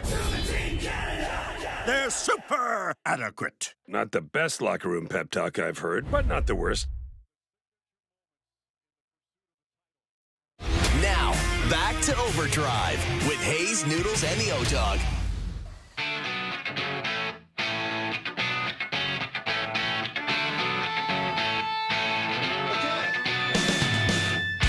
All right, Steve Sands in about a half an hour on the U.S. Open. J.J. Spawn winning the U.S. Open. And now we only have one major left. We're only halfway through June. And we've only got the Open Championship. It does seem to happen quick. I know it's like major season, but it's like it's kind of like after the U.S. Open or the British Open, it's like that's it? It's over? Now, you got the Ryder Cup this year, which is going to be amazing. But the one guy that could have won, Hayes, was if Scotty Scheffler could have putted at all, he wins that golf tournament. He missed a bunch of putts inside 5 feet. Forget the 3 putts. Like he had a million 3 putts. What is he going to do after the claw, missing those with the claw? I don't know. Like, is he going to putt one-handed? Possibly. The Tony Finau. That's the Tony Finau move. Finau, he is doing some He's in weirdo stuff. Dark place out there. All right, Sandsy in half an hour. So we got some big baseball, a massive blockbuster trade yesterday, seemingly out of nowhere. Maybe there's some reasoning behind the scenes that our next guest can help us with. We got Shohei Ohtani back in the mound tonight. Jays got pumped this weekend down in Philly. Here's a good old Canadian boy and the host of Off the Mound and marquee sports analyst back on Overdrive, Ryan Dempster. How you doing, Ryan? I'm doing great. How are you guys doing? We're doing well. So you're a Red Sox alumni, and you're well aware of their history. What do you make of this Rafael Devers trade last night? Yeah, a little shocking, but also not blown away by it. Just the fact that there was clearly some disconnect, some discord between him and the front office, and egos get involved and do anything for the team, and all those kind of things start to take place. So, yeah, not completely caught off guard. Good for the Giants. They needed a left-handed bat. They needed some production. They have one guy on their team with over 40 RBIs, and that's the veteran Wilmer Flores. So they needed that bat in the middle of the lineup. Ryan, is there any chance that just the Red Sox saw something and they said, we got to try to piss this guy off and it'll just help ease the separation and move along? Like, is there any chance somebody with a great baseball mind said, I just don't like this, his attitude, whatever, and we got to find a way to piss him off to get him out?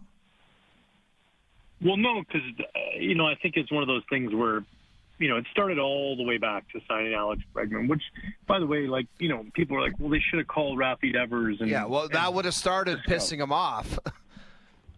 But I think that was one of those things where, kind of understanding a little bit of what went on there, that happened all very fast. And when you're making those deals quick like that, Alex had big offers from, I believe, the Tigers or some other teams involved, and it's like, okay, we got to do this right now. You don't have time necessarily to check with everybody's feelings.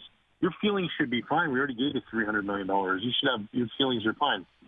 And then there was the not playing third, you're going to DH. Then we need a first baseman, and there was just a lot of things that started to happen where it started to become a distraction, I think. And then the egos get in the way, and money gets in the way. We feel like we're entitled more because we get a huge contract, and that means I have a say in things. When ultimately, the number one goal is to win, and maybe they felt like they could make some moves that helped them, both from a pitching standpoint. I know Kyle Harrison, last year was the number one pitching prospect for the Giants, and then you also get a huge first base prospect from them as well, a guy out of Florida State who hits bombs. So there's a lot of factors, and also too that deal was made by Chaim Bloom, not Craig Breslow.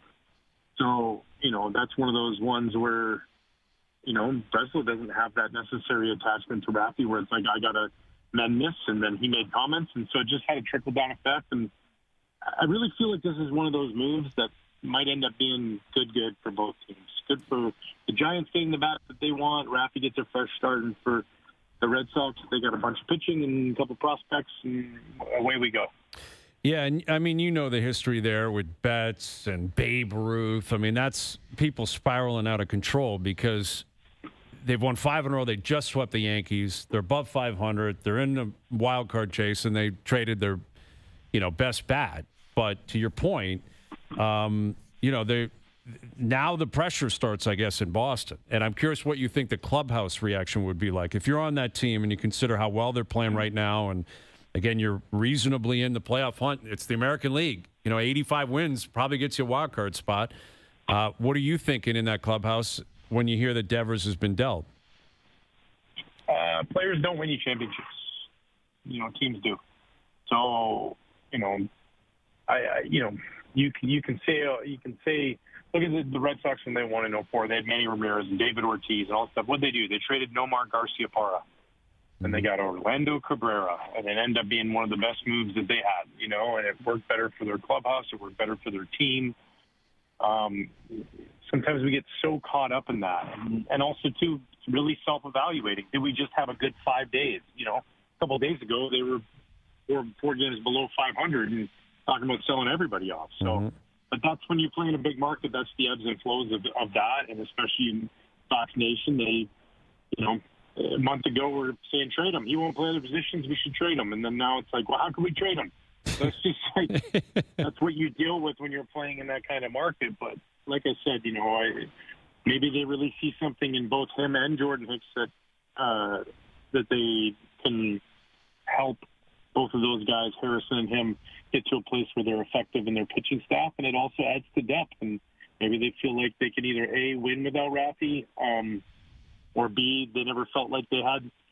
Self-evaluating your team is a very hard thing to do, and sometimes what we see on the standings, we're like, that might have been a good week. Like, we're still a ways away, and how do we stockpile? And they got 4 prospects, but it is amazing. They're prospects, right? Well, not, Hicks is a guy who's not, but the other guys are all prospects, and we never know if they're going to pan out or not. I mean, look at deals made in the past. Mookie Betts, they traded him away, and none of those guys were anything of impact for them. They did the same thing when they traded Josh Beckett and Adrian Gonzalez to the Dodgers. None of them panned out. It's just sometimes prospects don't pan out, so we'll see how it all shakes down.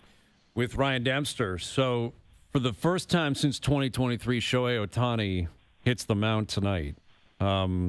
This is so great for the sport. I know there's some nerves out there. Like, he's already blown his arm out twice. What happens if he blows it out a third time? These are all reasonable questions and debates about what could happen in the future. But in terms of being in the moment, how big is this for Ohtani, the Dodgers baseball, that he's pitching again tonight? Yeah, it's huge. And God, they're good at being secretive, aren't they? Yeah. They're like, they have all these good players, but they're also like run their, system like James Bondish. Like, they just don't know what's going to happen. Like, we'd heard not till after the All-Star break, and now he's starting tonight. So it's great. It's great for the game, and you hope he stays healthy, and that's the number one thing. And the risk for the Dodgers, if he doesn't stay healthy, is not that he won't be able to pitch for you. I think that is obviously a luxury they want, but if he hurts his arm, now does he become a less effective hitter? And because you're talking about one of the top 3 hitters in all of baseball. So this is, a big moment for them, but they also need it. Look at their rotation. 8 guys on the IL right now. They've used 14 different starting pitchers already this year. They just found out they're probably not going to have Sasaki for the rest of the year. You cross your fingers, you get Glass now back. And there's a lot of questions, Blake Snell and all these things. So they also have the luxury of playing the long game. They are running the Kentucky Derby and don't need a sprint out of the gate. They can lope a little bit because they have that kind of depth. So,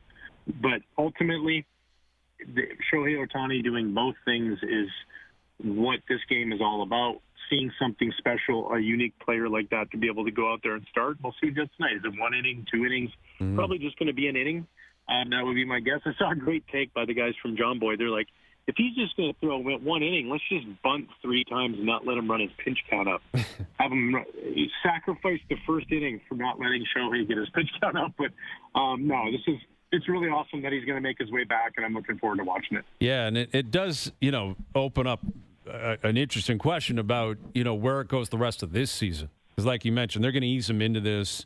Do you picture by September, October, this guy, like, it's green light? Special and probably 6-man rotation, but when he's out there, it's like, dude, you can hit 100 pitches. Like, go ahead. Like, if you're in a playoff game, you just unleash this guy, or do you not think that's a reality anymore, or at least this season when it comes to Ohtani on the mound? I think this season would be really hard to get to, but this is a guy that is, different in this game. So I don't doubt it for a second. I think, there's always going to be a little governor on him for now. I truly have a philosophy for what it's worth as a guy who both started and closed, that I would argue that closing is way less stressful on your own. And Shohei Ohtani is a guy that you could have DH and then have him convert to the pitcher, position later in the game, and he could warm up inside in the tunnel, a la Japan. That's what they do in Japan anyways. The bullpens sometimes are in the other side of the clubhouse, and you can manage that a lot more. You can keep the innings down and the strength of the arm. I closed for 3 years. My arm never hurt, not one time in 3 years. So, but as a starting pitcher, you throw 100 pitches in a game. I loved to take batting practice. I wasn't a hitter like him, but I loved it, and I didn't want to hit the day after a lot of times because you're stiff, you're sore, you're not just your elbow, but your back.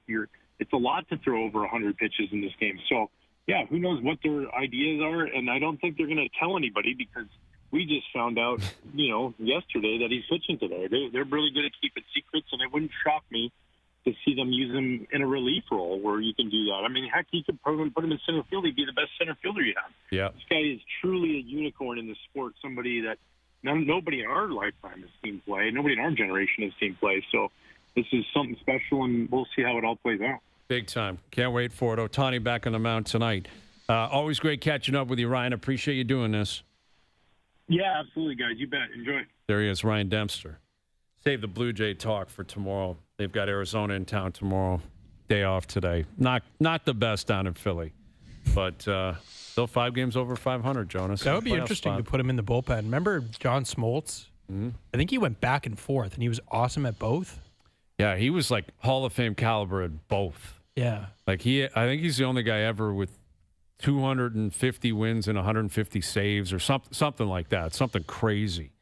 But it's like they paid, was it $700 million? Yeah, and Smoltz didn't hit. I mean, that the complication of him in the bullpen is how does that work if you're hitting in your, I guess you got to go out to the bullpen and warm up, but then how does that work if you're up in the order? I mean, that's what Dempster's talking about. Like, how do you make it work for him to be a closer or a setup guy, but it doesn't mess with the batting order? And, that's where he's at his best, clearly, in the box right now. But those boys in Atlanta, Smoltz, Glavine, Maddox. Insane. I can't imagine the country club because those dudes all loved golfing. Oh, yeah. Peachtree, man. They must have been all at Peachtree. And there's another Bobby Jones spot in Atlanta, I think, isn't there?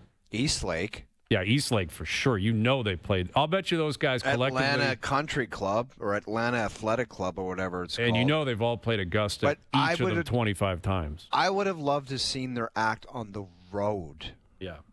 The best. They were teeing it up everywhere, man.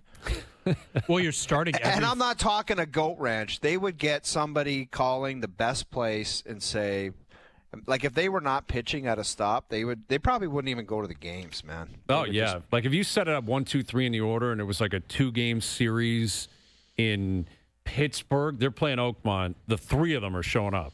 And it's like, and there's not a 4th. Maybe a member, maybe the pro, or they ice it out. Sorry, we're not allowed to bring 3 guests out. Yeah, you are. You are now. These 3 are rolling through, and they're playing Oakmont, and then they're going to be at Pine Valley tomorrow. That would be amazing. Maybe that's a good question for your tier of celebrity. Could you guys, what is the level of golf course you could? That's a great question. I've never understood, though, there's rumors about the National in Toronto. I've never understood. I would always call a public golf course, and I wasn't Rocket Clemens or Tom Glavine or Greg Maddox, but the guys would just call up and say, yeah, can we get out there? It's like, no, it's a private course. Yeah, no, exactly. A lot of places would probably be now around Atlanta is different, but on the road, they're not dying to necessarily have you out if you're playing somewhere else, No. All right. We'll catch up with Chris Johnston live from Florida in the Cup final. CJ coming up in about 50 minutes. Overdrive continues. TSN 1050 and on TSN 4.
Now, back to Overdrive with Hayes, Noodles, and the O-Dog.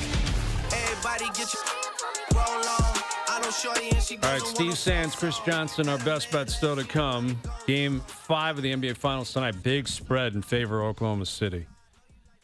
I guess that's not surprising. They play so well at home. They played great down the stretch the other night, man. Like, that was championship defense. They completely iced out Indiana. Covered the number late, too. That was disappointing.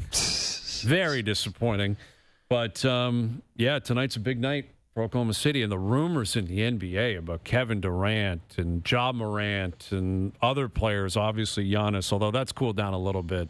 Seems like he's going to stay in Milwaukee. What's the Ja Morant? They've had enough of his act? Well, they just made a big deal, and it sounds like Memphis is basically saying, give us a shout.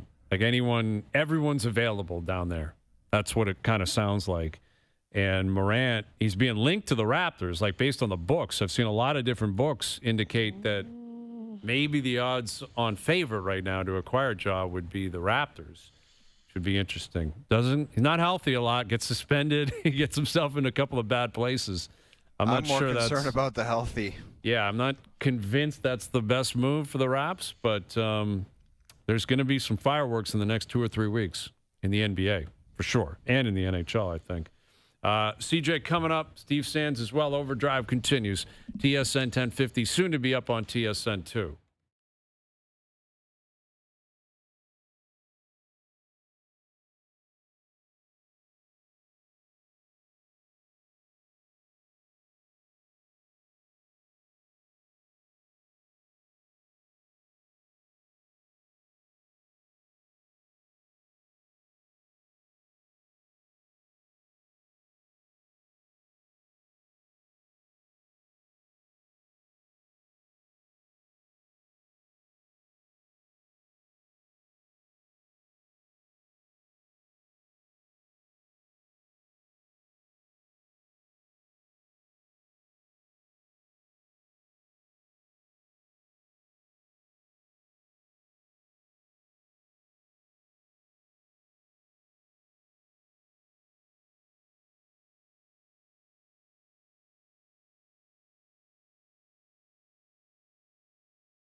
Defended by Simmons.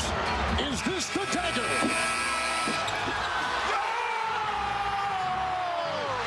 Game series. Toronto has won. No. Sí. Triple. Kawhi.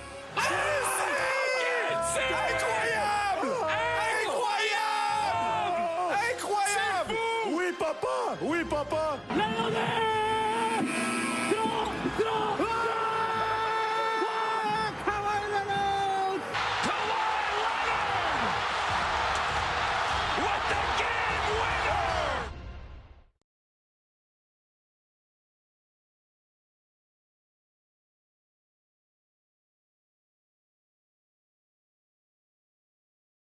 This is OverDrive with Hayes, Noodles, and the O-Dog on TSN 1050.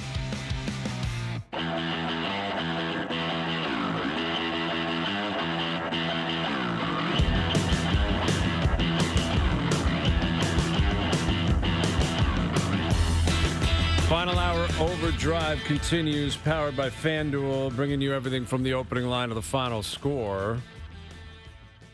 Chris Johnston from Florida later this hour. Our best bets on Game 5 of the NBA Finals tonight. Jay's off today, back in action tomorrow. Game 6 of the Cup Final tomorrow. And, we've talked a lot about what happened the other night.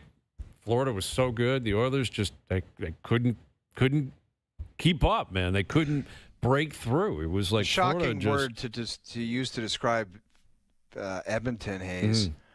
Was lethargic. Like, I saw that one headline, Oilers lethargic. I was like, what a tough word.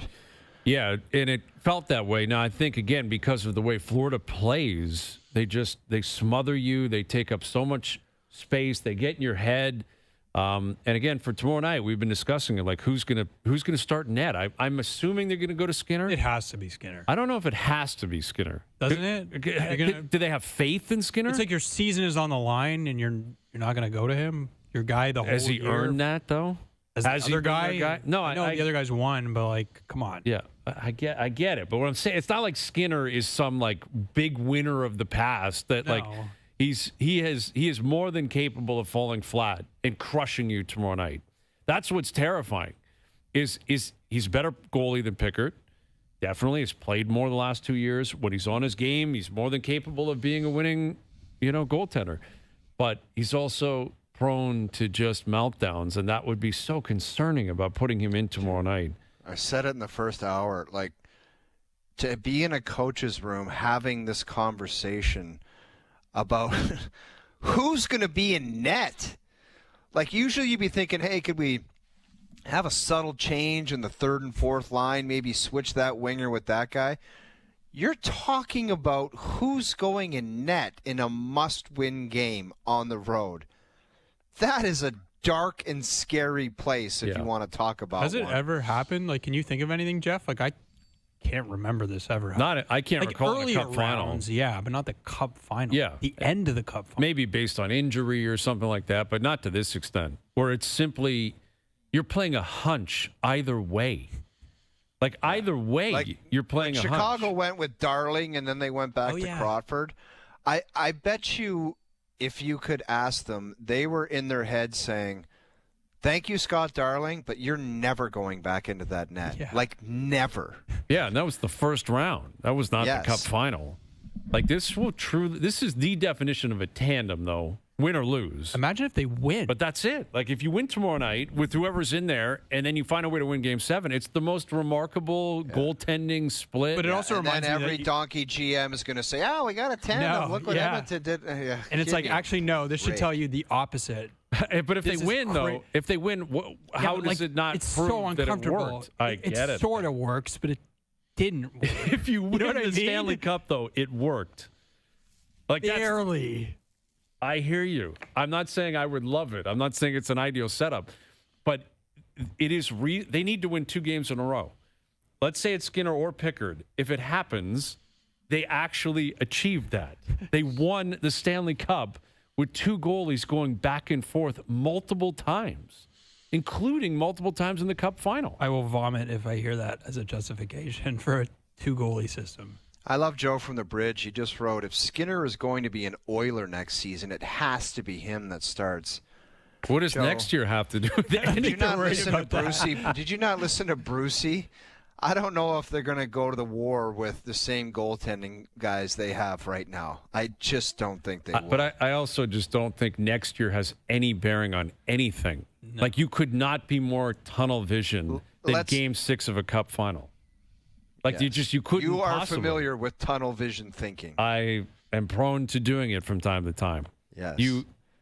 You cannot be considering, well, next year, if we get to February, Skinner's probably going to be our starting goalie at that point. That'll be a tough stretch. Off now. Yeah, like when we go through that Florida stretch. Like, however, it has nothing to do with the future. Didn't Pete DeBoer kind of just get fired for what he said after a game? But Ottinger's very different than Skinner. Okay. And those were comments. You're right. It was the conference final again. Ottinger, they're committed to. They've paid. Skinner is not in the same. Like, Ottinger was the man. Skinner has not taken that title. He's also beaten. Yeah, I know. I hear what you're saying. It's a reasonable comparison, but I don't think, for starters, Chris Knoblauch could not be more safe. He's not going anywhere, regardless of what happens. Yeah. He could bench McDavid tomorrow night, and he's back next year. But I don't know. that might be strong. That could be a strong one. Didn't think he had it going today. Could be a strong one. But this just, I guess what I'm saying is, like, taking the future into consideration for making a call like this, neither guy really deserves that. Yeah, you'll play McDavid 30 minutes. Yeah, or Skinner and Pickard are not. There's flexibility there in terms of their future. The OverDrive PGA picks are brought to you by TaylorMade. When you need more performance, distance, and speed from your golf ball, it's time to switch. Learn more about the all-new TP5 and TP5X at TaylorMadeGolf.ca. So, unfortunately, no one took J.J. Spawn. No one actually picked J.J. Spawn. After we could go back to the, no. Wait a minute here. Just hold on. Play the Slow tape down. Because after round one, I said I had a really good feeling about J.J. Spawn, and you said you could have him. Reluctantly with an asterisk. This is a 64 with an asterisk. So J.J. Spawn shoots a bogey-free 5-under on Thursday after the tournament started, and I was let me ask you this, I'll Hayes, take him now. No. Like, that doesn't. Be honest. Would you not agree that even after that first round, you would have still considered him a massive long shot? He was a long shot at that point still. That's the why odds it's so legit. It's so legit that he's on my team. It's a dub. Now, I made a mistake. I took Siwoo Kim. You actually said take Tyrrell Hatton, and I said, no, I'm not taking Hatton. And Hatton was legitimately in it. Right there. That guy pissed at the end. He gets angry about everything. Oh, my God. The guys made a good point that I actually missed this. I said, I don't like Hatton because I think this course is going to set him off.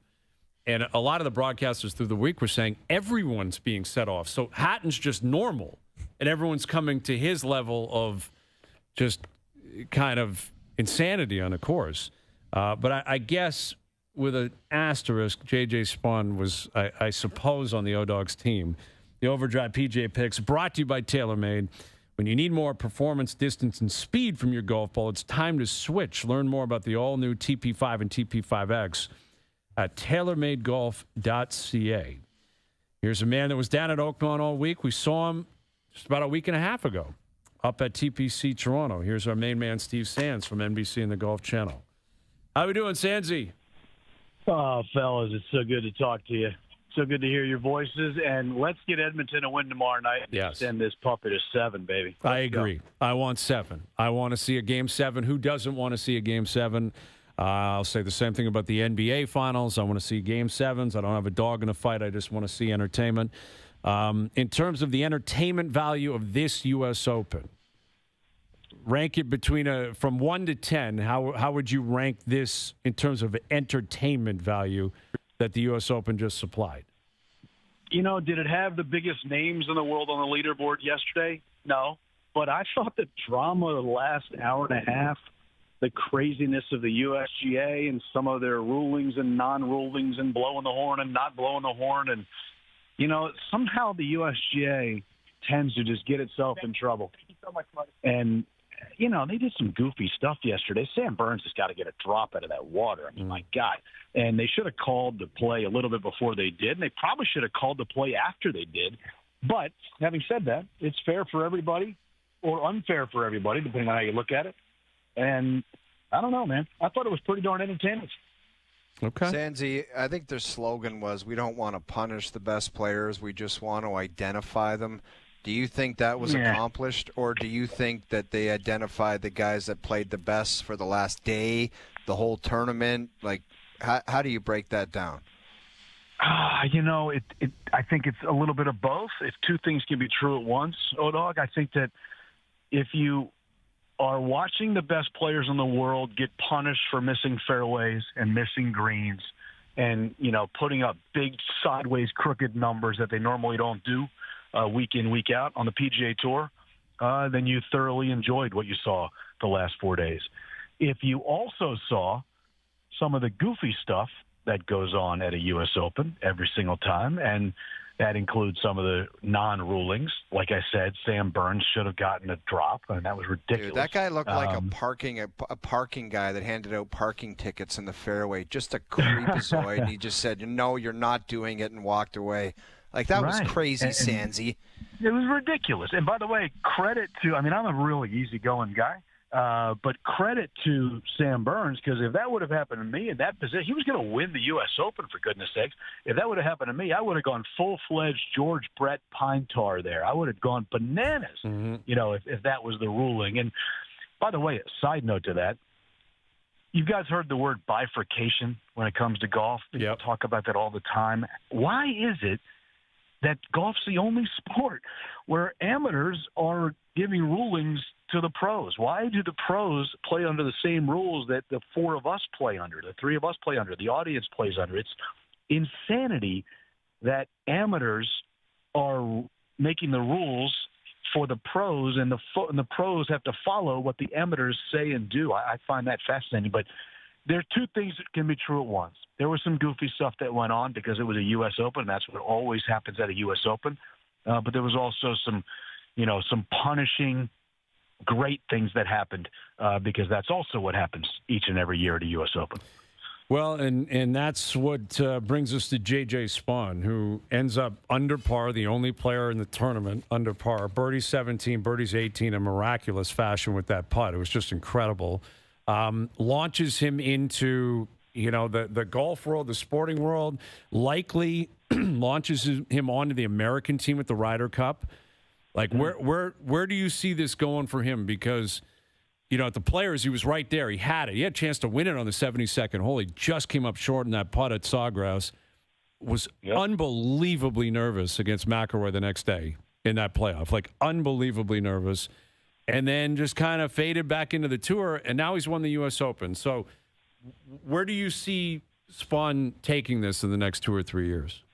I always find it fascinating, no matter what the sport, including the individual sports like tennis and golf, that you have to kind of get punished and hurt and heartbroken before you actually do something amazing. So we started by talking about hockey and the Edmonton Oilers hopefully, winning tomorrow night and getting us a Game 7. Maybe they learn from that Game 7 experience and they come back home next year, this time a year later, and win the Stanley Cup. Well, J.J. Spaun, he learned something from how he played at TPC Sawgrass. He was better than anybody in the field at TPC Sawgrass after 72 holes, except Rory McIlroy, who tied him. Didn't beat him, but tied him. And then he slept on the playoff the next morning, and he looked really, really nervous. He didn't look nervous yesterday. He bogeyed 5 of the first 6 holes. And everybody, including us, thought, well, that's it for JJ. Let's wipe him off the list, and everybody else now has a chance. Well, he shot 3 under on the back 9. He birdied the last 2 holes and never lost his poise. Never lost his poise. And to me, that's an athlete learning and becoming more confident based upon a previous big spot that he was in and he failed in. And he was heartbroken after the Players. But he's not heartbroken now because he came up money. And I think J.J. Spaun, like you said, is going to be on the Ryder Cup team, or at least he should be. And I also think that, who knows? This could propel him to great things. He seems like a U.S. Open type of guy. Retief Goosen won 2. Lee Jansen won 2. Andy North won 2. I don't think J.J. Spawn's going to win 10, 12, 14 events in his PGA Tour career. But I could see him contending at a U.S. Open again. I certainly could, because of the way he strikes the golf ball. And he's always in play. It's amazing to watch him strike a golf ball. And when the putter cooperates like it did at the Players until the playoff, and like it did this past week, and his mindset now has that confidence knowing he can get to the finish line, I think good things could happen to J.J. Spaun. But I don't think by any means he's about to go become, some amazing Hall of Fame player. He's a great, great player on the PGA Tour, though. Sandsy, where do you think Scotty goes with his putting? I mean, I think you would agree that if he putted a lick, he probably wins that trophy. It's like everything happened for him to make a Sunday comeback, but he just, is he going to go with the left-handed Bernhard Langer broomstick next week, or what are we going to see from him? No, he doesn't have the yips just yet, although the putting does waver from time to time. Did you guys think when he birdied 17, got to 3 over, which basically eliminated John Rahm, who was in at 4 over, that he was going to birdie 18 and post 2 over and then see what happens? I was thinking, wow, this cat's got a chance. I can't believe it. I think that his putting, is it a deficiency? No, but it's just not as good as his short game. It's not as good as his iron play. It's not as good as his driving. But I don't think it's a deficiency by any means, like J.J. Spaun, although I'm not comparing the two by any means. But when Scotty is putting just a little bit, I'm not talking about getting hot. I'm just talking about throwing it in the microwave and warming it up. He's going to be on leaderboards, and he was on the leaderboard, yesterday late. If he would have done anything with his putting the first 3.5 days, I agree with you. I think he probably would have won. But Scotty will be fine. He'll go back, recalibrate, play this week at the Travelers. He'll win in Hartford, and he'll probably win. But I think Scotty's going to be just fine. I don't think he and his confidence are wavering at all right now, just because he didn't win yesterday. With Steve Sands, and then there's Rory McIlroy, who had the most triumphant moment of his career and life, at Augusta National, and just an unbelievable scene, build up, the win in a playoff. The whole scene was just incredible.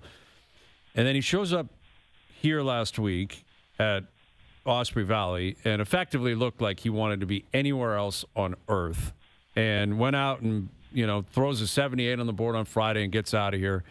Shows up at the U.S. Open, miraculously makes the cut. But then his presser on Saturday was asked, what are you thinking tomorrow? And he goes, hopefully around and under 4.5 hours so I can get out of here. Like, giving off this kind of vibe and attitude, like he just had no interest in playing. And it was a formality and he had to. But if he could have opted out, he would have. Everyone has a different theory on what's up with this guy and why it's turned to this kind of disinterested / Well, Hayes, the other kicker comment was, I've earned the right to do whatever I want. Whatever I want. Yes. That was in large part to, speaking with the media and all the different obligations that come with being Rory McIlroy. What is your, thesis on why we're seeing and hearing what we're seeing and hearing from Rory McIlroy? Do you guys, and I mean this sincerely, do you guys cover a lot of college football up there? Not a ton up here. Zero. Okay. No. So down here, the NFL is number 1 and college football is number 2 as far as ratings and popularity. There's this very famous phrase nowadays with the way things go on in college sports that a kid opts out of his bowl game because he wants to get ready for the draft. He doesn't want to get hurt, that kind of thing. But the phrase is always opt out. So you just use the phrase opt out. Doesn't it seem like he wants to opt out of 2025 and we'll see in January? That's what it seems like. When we were in Toronto with you guys, I was like, man, is he even interested in being here? And then last week he said, after he made the cut on Friday, when he finally spoke to the media, I thought it was interesting that he said, among the things that you guys both talked about, that it's pretty good to make the cut for somebody who wasn't really that interested in actually being here on the weekend. And I was like, whoa. And, that kind of, I'm paraphrasing, but that kind of thing. And look, he spent his whole life with one goal, to be a Grand Slam champion, to win all 4 major championships, to be the best player in the world. He's achieved everything that you could possibly achieve in this sport, and it just happened in April. And unlike the other 5 guys who won the career Grand Slam, It took Rory 11 times. So it took him forever to get there. And now he can finally exhale in that regard as far as winning the career Grand Slam. What's interesting to me about what Rory's going through right now is I remember in 2001 when David Duval was the best player in the world, and he won the Open Championship at Royal Lytham in St. Anne's. And after he won, he was number one in the world, and he was a major champion. A few weeks later, I remember seeing him. And David's a very bright guy, like Rory, well-read, like Rory, has other interests in life, like Rory. And I'm not comparing the two, but I'm just saying they're very similar in those regards. And David said, after being number one in the world and after winning a major, he said, is this it? Like what else is there? And, wow, I thought I was going to feel different when I accomplished these things. So maybe Rory's just kind of going through a little bit of a funk right now. He's too great of a player to play this poorly.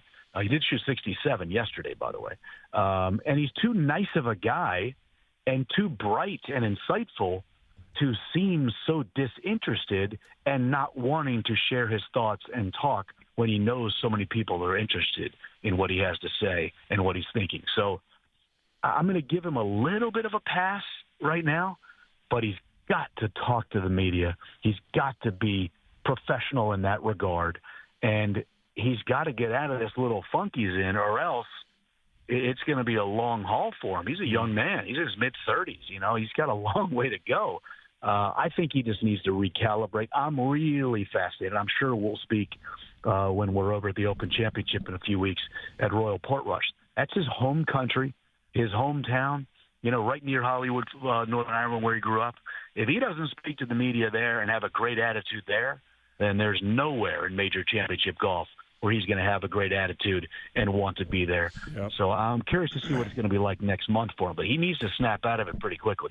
Sansi, quickly, before we get you out of here, I'd like to throw something at you that Brian brought up earlier in the show. The Caps next season miss the playoffs. What are your thoughts on that? Here we go. I mean, what are you talking about? I mean, give me a break. I mean, it's the ghost of Ty Domi and Wendell Clark has gotten into your guys' brains, for goodness sakes. You know, it was just some consensus. We got to talk about possibilities. There's a lot of possibilities. We won the thing in 2018, fellas. I get it. We don't.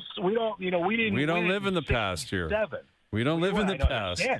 Well, I mean, you know, I don't spill Pepsis on computers either. Well, I mean, what are we doing here? Allegedly, it was you, Sansi. Yeah, all right. They had the best record in hockey other than Winnipeg. Yeah. They got to the second round. They got their butts kicked by a better team in Carolina. What the Caps need to do is get faster, and they need to get up and down the ice like I'm watching these two teams right now get up and down the ice. I mean, nobody gets up and down the ice like Edmonton, but the Caps will be fine. I mean, give me a break. Okay. You guys with the Caps. All right. You guys. I'm worried about that Jaden Daniels in the sophomore slump, too, man. I got to be honest with you. Here we go. I'm worried about the Daniels sophomore slump. We'll check in with you in week 3 and talk about Jaden Daniels, Sansi. You guys need to worry about the Argonauts, all right? We did. They're 0-2, man. They're not off to a good start. You're right, Sansi. I mean, they still have the Rouge? Yes, they do. The Rouge is ours, man. Rouge. We love the Rouge. We love the Rouge. 900 yards long. Yep. What are they doing up there? That's a different game, man. It's a different ball game up here. I enjoy watching the see. I'm a sports fan. As you guys know, I'm a wacko sports fan. I love watching late night CFL, man. It's great. It's off and running, man. We're already 2 weeks in. It's a beautiful thing up here. I'm more worried about the Commanders in year 2 because defensive coordinators now have tape on Jaden and that offense. And now they can hunker down and know exactly what they're going to get from this kid. Sophomore slumps are a real thing in the NFL because coaches are so good. But the Caps will be okay. Caps will be all right. They'll be okay. Caps will be okay. fine. Not great. Yeah, the Commanders actually could be very good. We'll see. I think so, man. They got Debo now. Daniels is a stud. I think you're going to be all right down there, Sansi. We appreciate you doing this as always, buddy. We'll do it again soon. I love you guys. I hope I talk to you late night from a pub at the Harbor, the Harbor Inn in Portrush next month, and we'll have a good time. Man. You got it. Dial it in. Thanks, Sansi. All right, fellas. You guys be good. There he is, Steve Sands of NBC and the Golf Channel.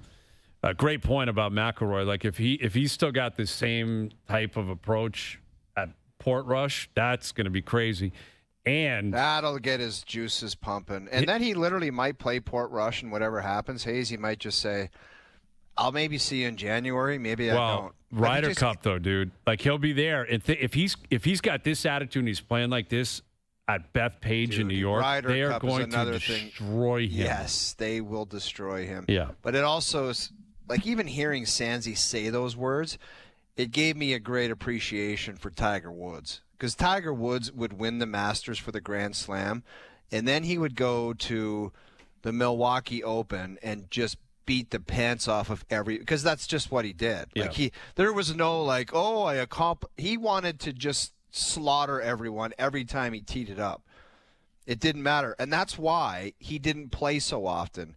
Like, if you remember back on Tiger's schedule, that guy, like, his first appearance would be in San Diego, and then he would go to Arnie's place. But he would win every time. Yep. And he would just need the juice to win. But when he teed it up, he wanted to win every time. He never stopped. I mean, that's the amazing thing. And, like, we meant to get into that with Sansi about them during the rain delay. They launched right into Tiger at the U.S. Open in 2008. I thought it was perfect because it just went right. It cut the crap and went right to the great shots. Immediately to just his highlights on Saturday at the Open. Yeah. Like I was engaged, and I already knew what was going to happen. I'm know. like, I can't wait to see him hit this putt again. And I knew it. The chip, I knew it goes in. The long putt on third, I knew it goes in, but 13, I was so 18. jacked. He eagled 13 and 18. 18 was like the famous little like fist pump. Any rain delay, go to Tiger winning that tournament. Shouldn't be hard to find footage. I agree. And someone was pointing that out. Like, obviously, he won the Open there in 2008, and that's when he broke his leg. And then that was it until 19. But he was on a run that year, man. He was winning everything. Don't you think Golf Channel could spin off and just have Tiger Channel? Well, it basically was Tiger Channel for 20 years. No, I know, but just you could have a separate Golf Channel news with Tiger Woods' victories every round of every tournament and just have it on rerun, yes, man. I'd watch it. I agree. There'd be a big audience for that.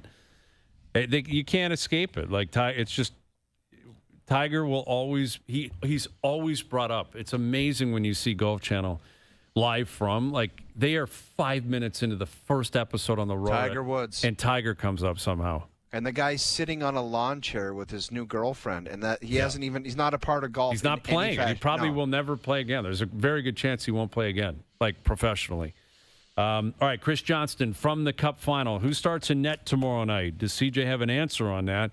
And we'll get into a number of things with him. Our best bet still to come as well. OverDrive continues. TSN 1050 and up on YouTube Live.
Back to Overdrive with Hayes, Noodles, and the O-Dog.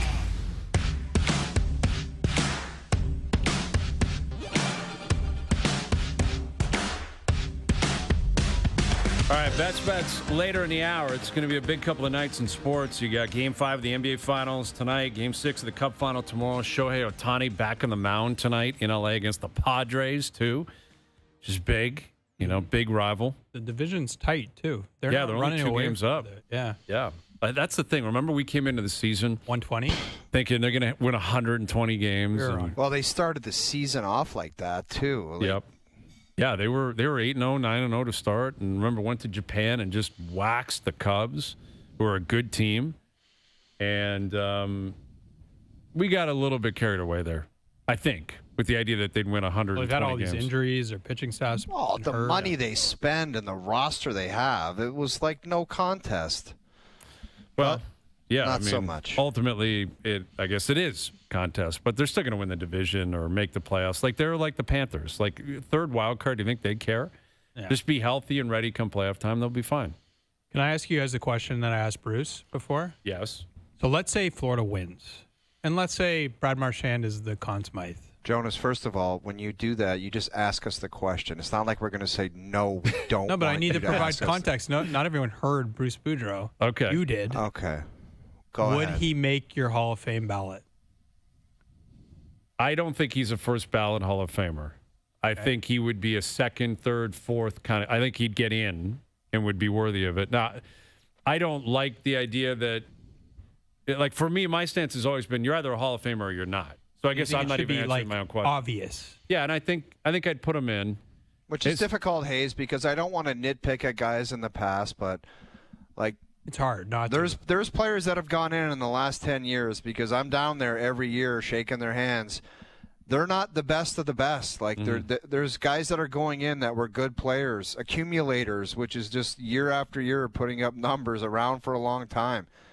And it's like that's why when it comes to a guy like Brad Marchand, it's like if those other guys that have gone in that I've seen down at the rink the last 10 years, he sure as hell is going in the Hall of Fame. Well, that's it. Like I'll give you a name, like a guy like Mark Recchi, who got in eventually. Now, he played 1,300 games, had a bunch of points, won cups, played all over the place. Great player. Mm-hmm.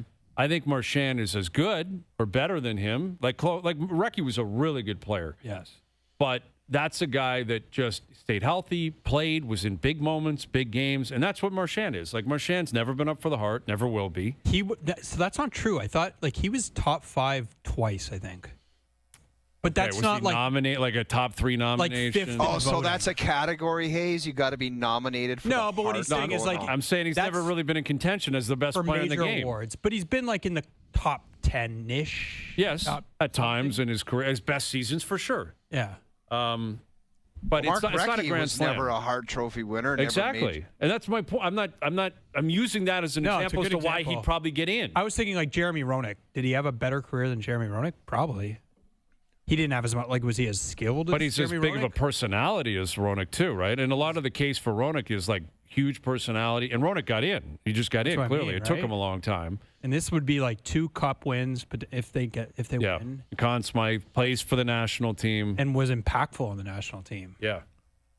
Yeah, I think he'll get in. I think with another cup and a Conn Smythe, and he's still got likely a few more years of playing to see what else he absolutely he'll cash in on this, man. Somebody will give him 4 years, just after this performance, to say we need this guy. We'll give him 4 years. Yeah, you're probably. 37. I was thinking about writing about that this week, and I think it's really interesting. Idea stealer.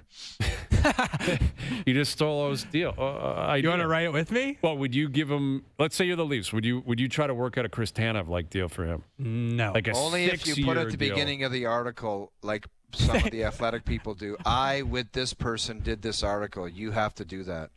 A double byline with Jeff O'Neill. There you go. Done. Okay. Well, what would you suggest is uncomfortable?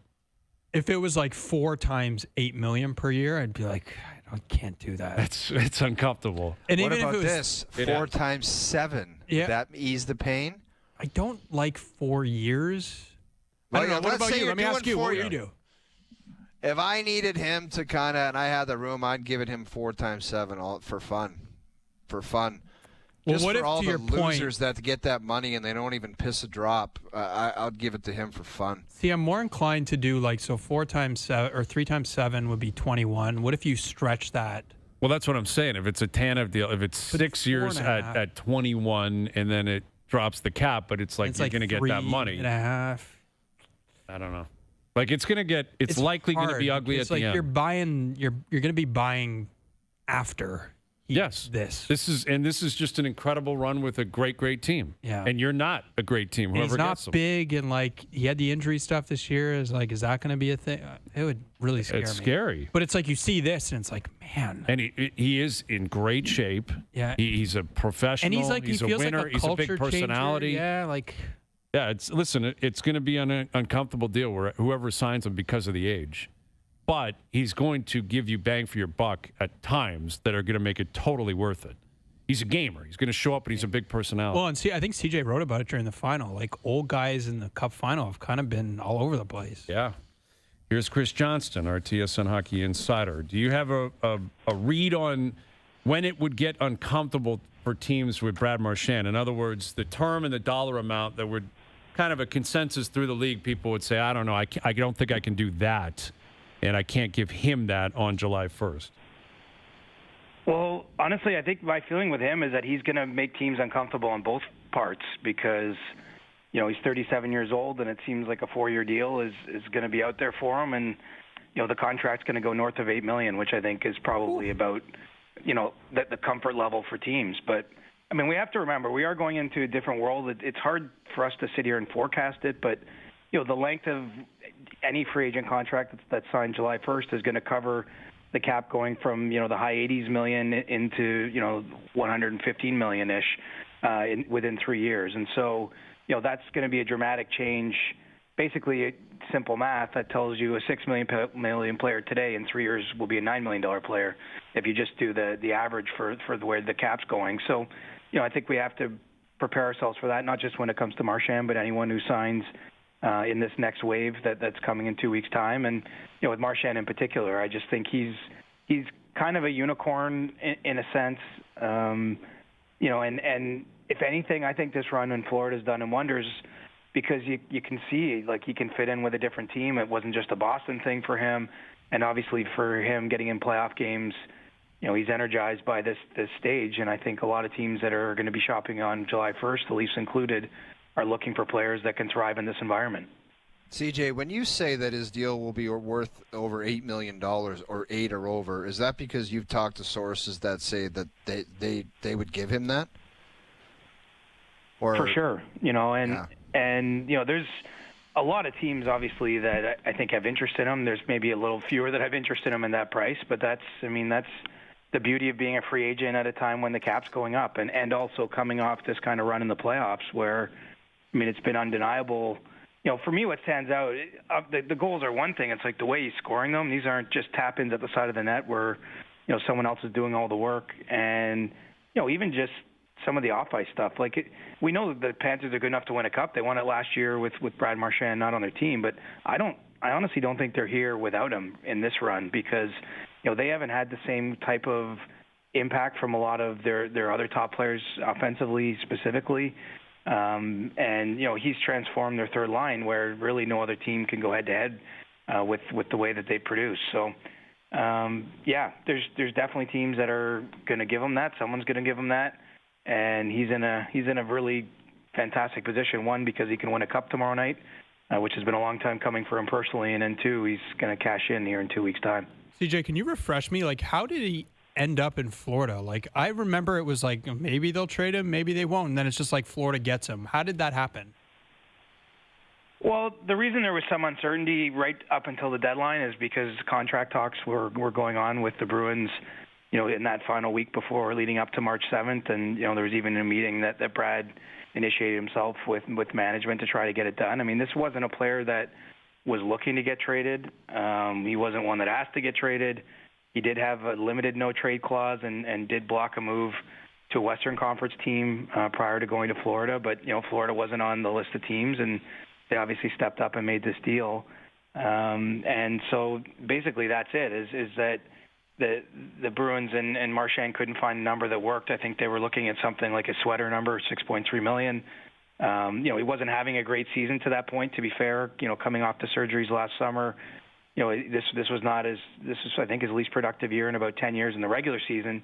But he's obviously feeling better now. He's been healthy for a stretch of time, and I think he's reinvigorated his career, to be honest. I mean, it's not that he was sputtering out, but he's in a position where he can credibly ask for the kind of money we're talking about, after this kind of performance. I think it's been that good. And it might have erased some of the concerns you might have had and that the Bruins might have had at that time, in early March when, his production was going in the wrong direction. So, it's one of those cases. Obviously, Boston traded away a number of established players at that point in time. And, they're doing a little bit of a reboot. And, he was a valuable enough asset for them. They got a first-round pick. And, now that he's been sent away from there, I think he's free to hit the open market and, maximize his earning potential. With Chris Johnston, who's playing in goal for the Oilers tomorrow night? Well, I'm expecting it to be Stuart Skinner. But the fact it's a question and kind of tells you something that you're at this stage of the game. I know Chris Knobloch likes to keep his, he's not been a coach even earlier in the playoffs who's coming out and naming the starter in moments like this where there's some, doubt about it. But, you're going into a game this big and he's still keeping the cards close. But, it does sound like it's going to be Skinner. And I think that probably makes the most sense. He played Game 7 for them last year. Certainly wasn't the reason they lost the 2-1 game. He's been their starter for a long time. And, credit to Pickard, but he didn't do anything in Game 5 that made you think he had to be back in there. And so there's no hiding this. This is a pretty desperate spot for Edmonton. They're leaking a little bit of oil on the blue line.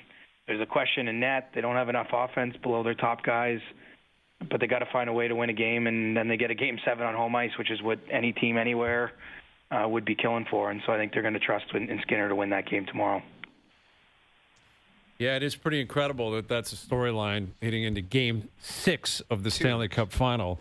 But it is, and so is the Connor McDavid, Leon Draisaitl story. And McDavid was asked today about being the best player in the game, and the pressure of him winning. And I'm curious what you've picked up from being around the Oilers. How would you compare the way they appear to be? Emotionally, mentally, all that kind of stuff, what they're portraying today compared to what they were portraying prior to Game 1? Well, and I'll say even being around them last year in that Cup final when they got back into it, I mean, they're definitely comfortable in this environment. Now, that doesn't at all guarantee they're going to find a way somehow to win these last two and raise the cup. But, they can credibly say they've been through this and seen through it the other side. I mean, you even go back to round 2 of last year's playoffs in Vancouver. They had to win Game 6 and 7 to get through that series. They did go down 3-0 in last year's Cup final and force it to the Game 7. This is the first time in this year's playoffs that they've actually faced elimination. But I do think they are a little bit of a team that likes to flirt with danger. I mean, even the 2 games they've won in this series, they went down by 2 in the first game and they went down by 3 in the second one that they managed to win Game 4 here in Florida. So, they like to kind of ride the lightning a little bit. And, sort of daredevil kind of stuff. And this is, you're down to 0 margin for error. So, what my sense is today is, McDavid seemed very focused. I thought he was, said some interesting stuff at the podium, on his scale, probably not a lot of headline grabbers, but he was pretty open about what's going on here, about his mindset. He did mention that he thinks he can be better. And, by no means do I think this is on him solely. I mean, he's got 7 points in 5 games in the series. It's most players would love to struggle to that degree. But, he's still waiting maybe for a big breakthrough moment. I think specifically early in a game, the Oilers have trailed so often in this series, and that's been tough. And, he had some chances in the first period in Game 5 on Saturday and didn't convert. Connor Brown had a good look earlier in that game, too. And, so this is, I think, every team obviously wants to play good all 60 minutes and score first and blah, blah. But I do think it makes a difference if Edmonton can get ahead in that game. And, if McDavid maybe is the one that does it for him. I'd like to see him be a little more selfish at times, especially, maybe on the power play, putting more pucks to the net. Because I do think he tends to to look for the perfect pass, and we've already seen in this series he's capable of it because he made a pretty glorious move on the goal from Draisaitl earlier in the series. But I think he's got more goals in his stick if he's got a shooting mentality. CJ, we've talked a lot about Bennett and where will he go, how much will he make, and Marchand and Ekblad. How much of an appetite do you think the Florida Panthers will have to say, let's find somehow, some way to keep as much of the band back together and go at this for 3 in a row? Because I don't see any reason why, if the majority of those pieces aren't together, they can't take another stab at it.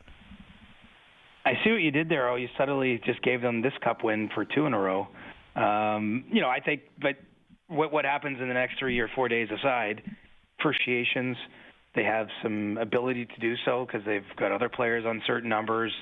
And so I think they can say, hey, you're not making more than Barkov, or you're not making more. They're kind of been able to create that game that we've seen other teams do in the past, where there's almost internal type of cap, which has been successful. And so I think that what makes this year so interesting is I don't know how they'll react if someone like Sam Bennett doesn't buy into that. If he looks at his playoffs, 15 goals and counting, perhaps a Conn Smythe trophy. And the ability to take that to market and be a free agent and maybe pass on those kind of deals, then it might break the structure and it might force Florida to do something else. But they're a really well-run front office. They've made a ton of good decisions. If you look at how half these guys ended up on the roster, it's through trades. It's they got waiver pickups playing key roles on this team. They've signed guys that were bought out and revived their career, including even last year Oliver Ekman-Larsson before he landed in Toronto.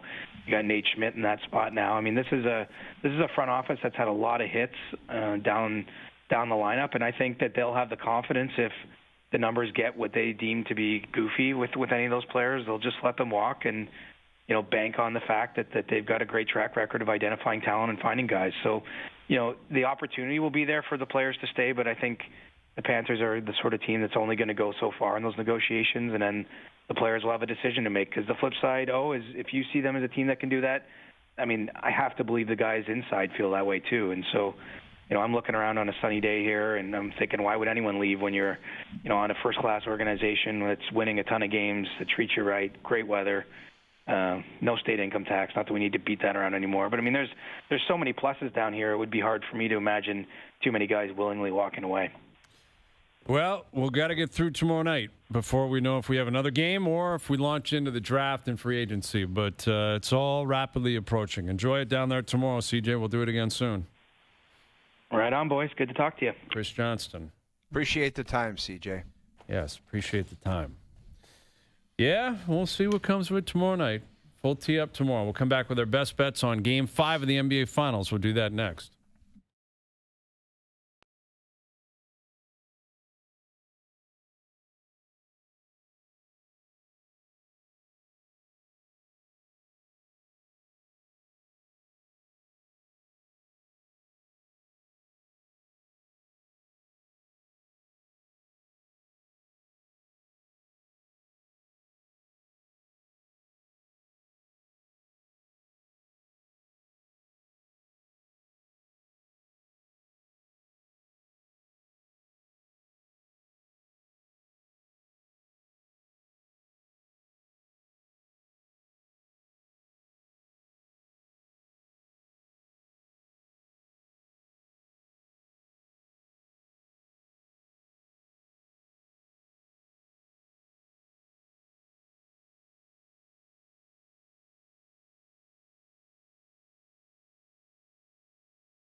Now, back to Overdrive with Hayes, Noodles, and the O-Dog.